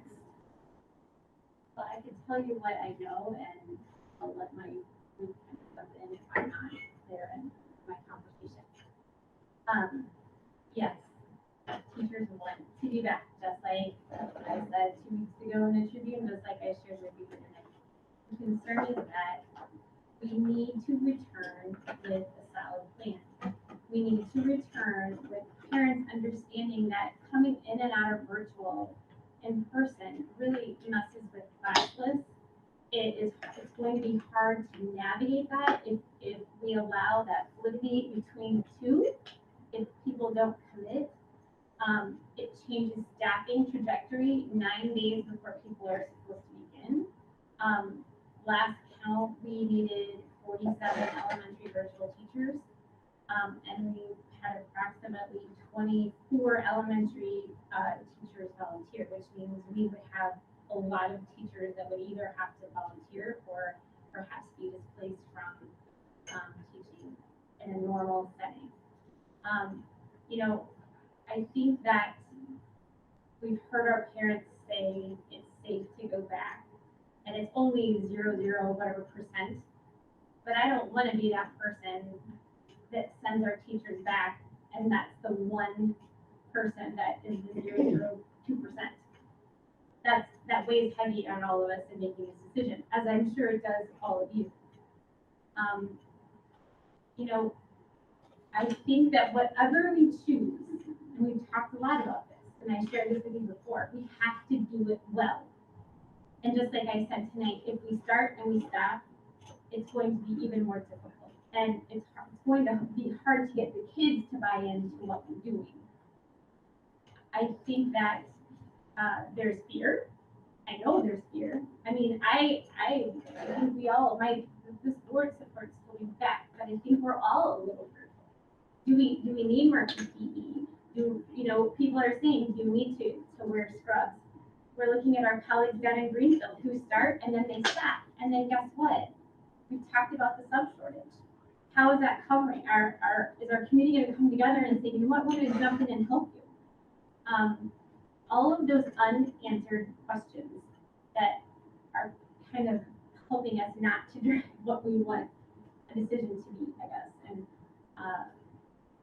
I don't know, anything else I can say? Just to kind of reiterate her point, our teachers are all over the place, but their biggest concern, whatever we do, they want to do it well, and they want to do it in a way that's safe and healthy for everybody. And there's a lot of fear that we're not there yet. And I think that's where a lot of the fear comes from. If the teachers are confident that we have the things in place to go back in the classroom and keep everybody as safe as possible, then I think the teachers would be very in favor. But I think what we have to remember is this. We talk a lot about student socialization, right? That we want them to come back. We want them to be with their friends. But as an elementary teacher, I think about that. I think about recess. I think about the lunch tables. The idea of going back to school is going to have to be what the parents present it to be. It's not going to be, we're going to go on the playground and run all over with our friends. You're going to be with your pad. You're going to have, and I said this to someone today, we're going to know the parents that taught their kids to wear masks and to wash their hands, because we're going to spend a really long time just trying to understand how to be safe at school. And there's going to have to be a little grace with teachers in that. And you know, I think about recess too. It's gonna work great when we have beautiful days like today. But when we have rainy and cold days, what's that going to look like? And we can have those in August, we can have them in September. I could go on for about 6 hours on how things will look at school, but to think that we're gonna go back and the kids are gonna have that normalcy that we all want them to have. I even think about my own daughter. I think about my daughter going to Purdue and my son going to Western. I mean, that's a different world than it was this time last year. And I think that's something that we all have to remember. I'm glad to hear the parents say if we need supplies, that they'll come up and they'll step up and they'll donate them, because it is, that is a concern. At one point, when do we exhaust the funds of the district to make sure that we have supplies that teachers need to keep them safe? Probably didn't answer your question very well, but thank you, that's helpful. Board members, any other questions or comments? I have a question I'd like to ask Mr. Johnson. Mr. Johnson, I know there's a lot of different legislation out there today, but under the current rules that are in effect, what is the liability of the school, and what insurance protections do we have if someone comes back to school, gets ill, and ultimately not able to work, or ultimately passes away? Sure. So right now, Indiana is not in the near future going to pass any kind of legislation that would exempt or keep schools harmless from any claims related to COVID-19. The federal government has no idea what they're doing, what they will do. Our potential liability would be if they come back to school, and they're mandated to come back in person to school, and a student catches COVID-19 and they're able to prove that they caught it at school, which would be very difficult, but somehow could prove that they caught it at school, and or a parent and or a teacher, we could possibly be liable for that. As far as insurance goes, we have workers' comp. So for employee situation, we would have coverage there, but third party, we don't have any insurance for third party claims. Third party being students, non-employees, anyone who came into our building and wanted and alleged that they contracted it here, we could possibly find ourselves in a lawsuit. That's through no fault of the planning of the school corporation that we do not have insurance coverage. The handful of school insurers that cover and write those policies have taken kind of a uniform approach that COVID coverage is not within the scope of their policy. Mm-hmm. We are not alone on that. If parents were to sign a waiver, would that hold us harmless, or does that hold up in court? It could. There are going to be issues there of a parent signing a waiver for a minor child, for an 8-year-old or 10-year-old. But that would certainly be a level of protection if they were to do that. Yes. Second question, as I remember, St. Joe County, we specifically asked about the data that talks about kids 12 and under, 10 and under, whatever age you want to be, having a potentially lower infection rate and lower susceptibility to spread. As I recall, Dr. Fox indicated that at the level that was at low infection rates, that was a different than at higher infection rates, and his recommendation was even at the elementary level, it currently wasn't safe. However, you might look at elementary students coming back sooner than than kids 12 and above. Is that your understanding, Dr. Beck? I think that's consistent with a lot of the research that we're hearing, and so it looks like the youngest students are the most likely to be the ones who would be the lowest percentage of catching any kind of a coronavirus, and the least likely to be transmitting. Good, they're the hardest ones to keep the mask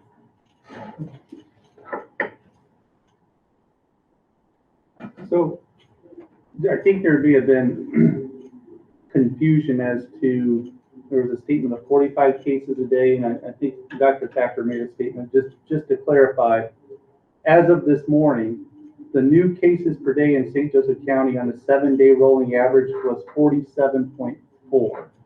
So that's new cases per day on a 7-day average, not current active cases in St. Joseph County. As of this morning, there were 637 active cases in St. Joseph County, just to get the numbers clarified. Thank you, Ms. Woods. I guess, as we, regardless of what we do today, as we work with our teachers, some of the things I've heard that I'd like to receive report upon, because we're probably going to be having some special board meetings, I would imagine, between now and whenever this ends. I really want to get a grasp of classroom issues. Along those lines, I'm talking about substitutes that come in the room. I've heard that from several of our teachers. They have concerns about substitutes coming in. I think Mr. Beeler requested something like this in our last meeting, but I just want to echo it. I really want to have a grasp visually as to what the layout of the classrooms are going to be like. If we really have the physical space to put 30 children at the high school level in a standard classroom, because I've heard differing opinions on that. So I really want to get down into the nitty gritty on those couple of issues. I've heard about training of teachers for this new virtual setting. I know that we've talked about a little bit about training. I really want to hear the plan that we have in place that's going to satisfy the need, to meet the needs for teachers. Dr. Short, I have a question for you. We're blessed tonight to have many members of our community come out to hear the details about virtual learn. And we had a number of people attend our meeting when the administration revealed to us its detailed plan if and when we go back to in-person learning. And it's the in-person learning that I want to ask you about. Estimates have been that for the varying grade levels, for a teacher to effectively implement the COVID protocols, it is going to reduce quality classroom instruction somewhere between 8 to 14 minutes per period.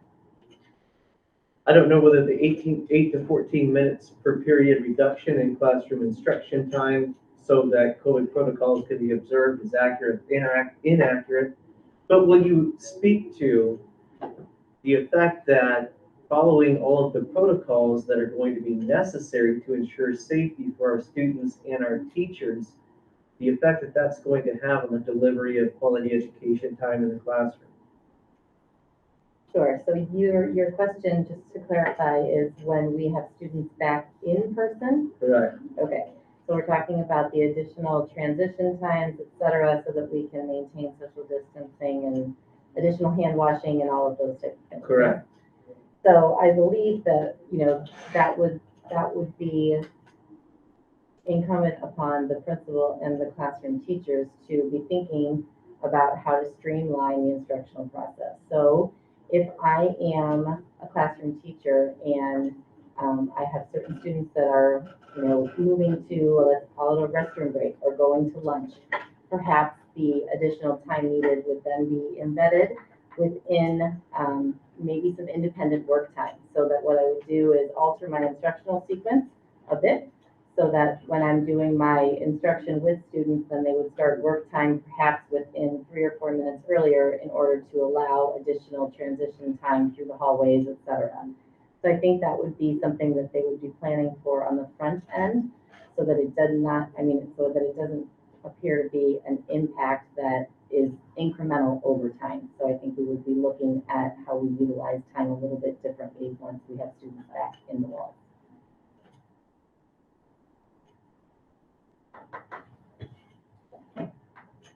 Board members, any other questions or comments? I missed one. Can I go one more time like Columbo? Please. All right, one more question. We heard from Ms. Austin. She talked about a series of questions up there. What happens when we have a positive case or 5 positive cases? I really think it'd be incumbent upon the administration and the leadership of our union to sit down with leaders from the health department to work through those scenarios so everybody's comfortable on what happens when, and then come back to the board. So we know we've had the opportunity to discuss some of these issues with the health department, but I'd really like to make sure that the administration and teachers are both on board on these issues, because I think there's been some very sage points that this isn't going away anytime soon, and we're going to have to deal with this one way or the other. And when we have positive cases, what happens? Yeah, we can do that, certainly. We collaborate with our PHMTA. I think it would be fantastic if we offered the same thing and came up with what would be a mutually agreed upon plan.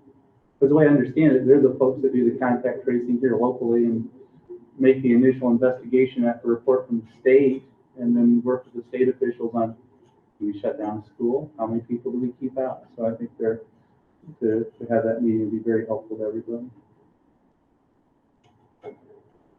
I just asked one more question, Mr. Johnson. Being back in school is the best answer. Everybody 100% agrees with that. If you look at, is a fact, if I was in a county where the health officials said it was okay to go back to school versus health officials who said their recommendation was not going back to school, as you're thinking about the legal implications of all that, isn't that a pretty critical factor? Yes, that would be a critical factor in any subsequent situation where someone contracted COVID, and they would say, you brought us back when the county health officials were recommending you don't do that. Yes, that would be critical. Thank you. Other questions or comments? I renew my request to administration on coming forward with a creative, detailed plan to assist parents where in households where both parents work or single parent households with childcare. I think the board would also benefit by more information on the effect of virtual learning on our students with special needs. With that in mind, if there are no other questions or comments from the board, the administration has proposed its back-to-school plan for the 2020-2021 school year, which has been outlined in the presentation from Dr. Thacker, to begin the first 4 weeks of school with virtual learning, with a phased-in return to school plan, provided that the metrics provided by the St. Joseph County Health Department show that it is safe for in-person learning to occur. Is there a motion to approve the recommendation from the administration? Second. All those in favor vote aye. Aye. Any opposed vote nay. Motion carries unanimously. Before we adjourn the meeting, on behalf of the board, I want to recognize that there are probably some very disappointed parents. I also want to thank you for coming out and expressing your opinion to us. This was an extremely challenging decision to make. In making this decision, we are guided by the principle that we apply whenever we make a difficult decision. And that is that the safety of our students and our teachers and our staff members comes first. And it's very difficult to provide a quality educational experience for our students when the safety of our students and our employees is in question. Having said that, we recognize that you want your kids to return to school because that's the optimum educational experience for them, and we want them to as well. We want them to when it's safest for them and safest for all of the educators, administrators, and employees who serve them. But nonetheless, we thank you so much for the input you've given us. We will continue to monitor the progress of the numbers as provided by the, by the health department and get our kids back to school as quickly as it is safe to do so. With that said, is there a motion to adjourn tonight's meeting? So moved. Second? All those in favor vote aye. Aye. Any opposed vote nay. Meeting is adjourned at 9:22.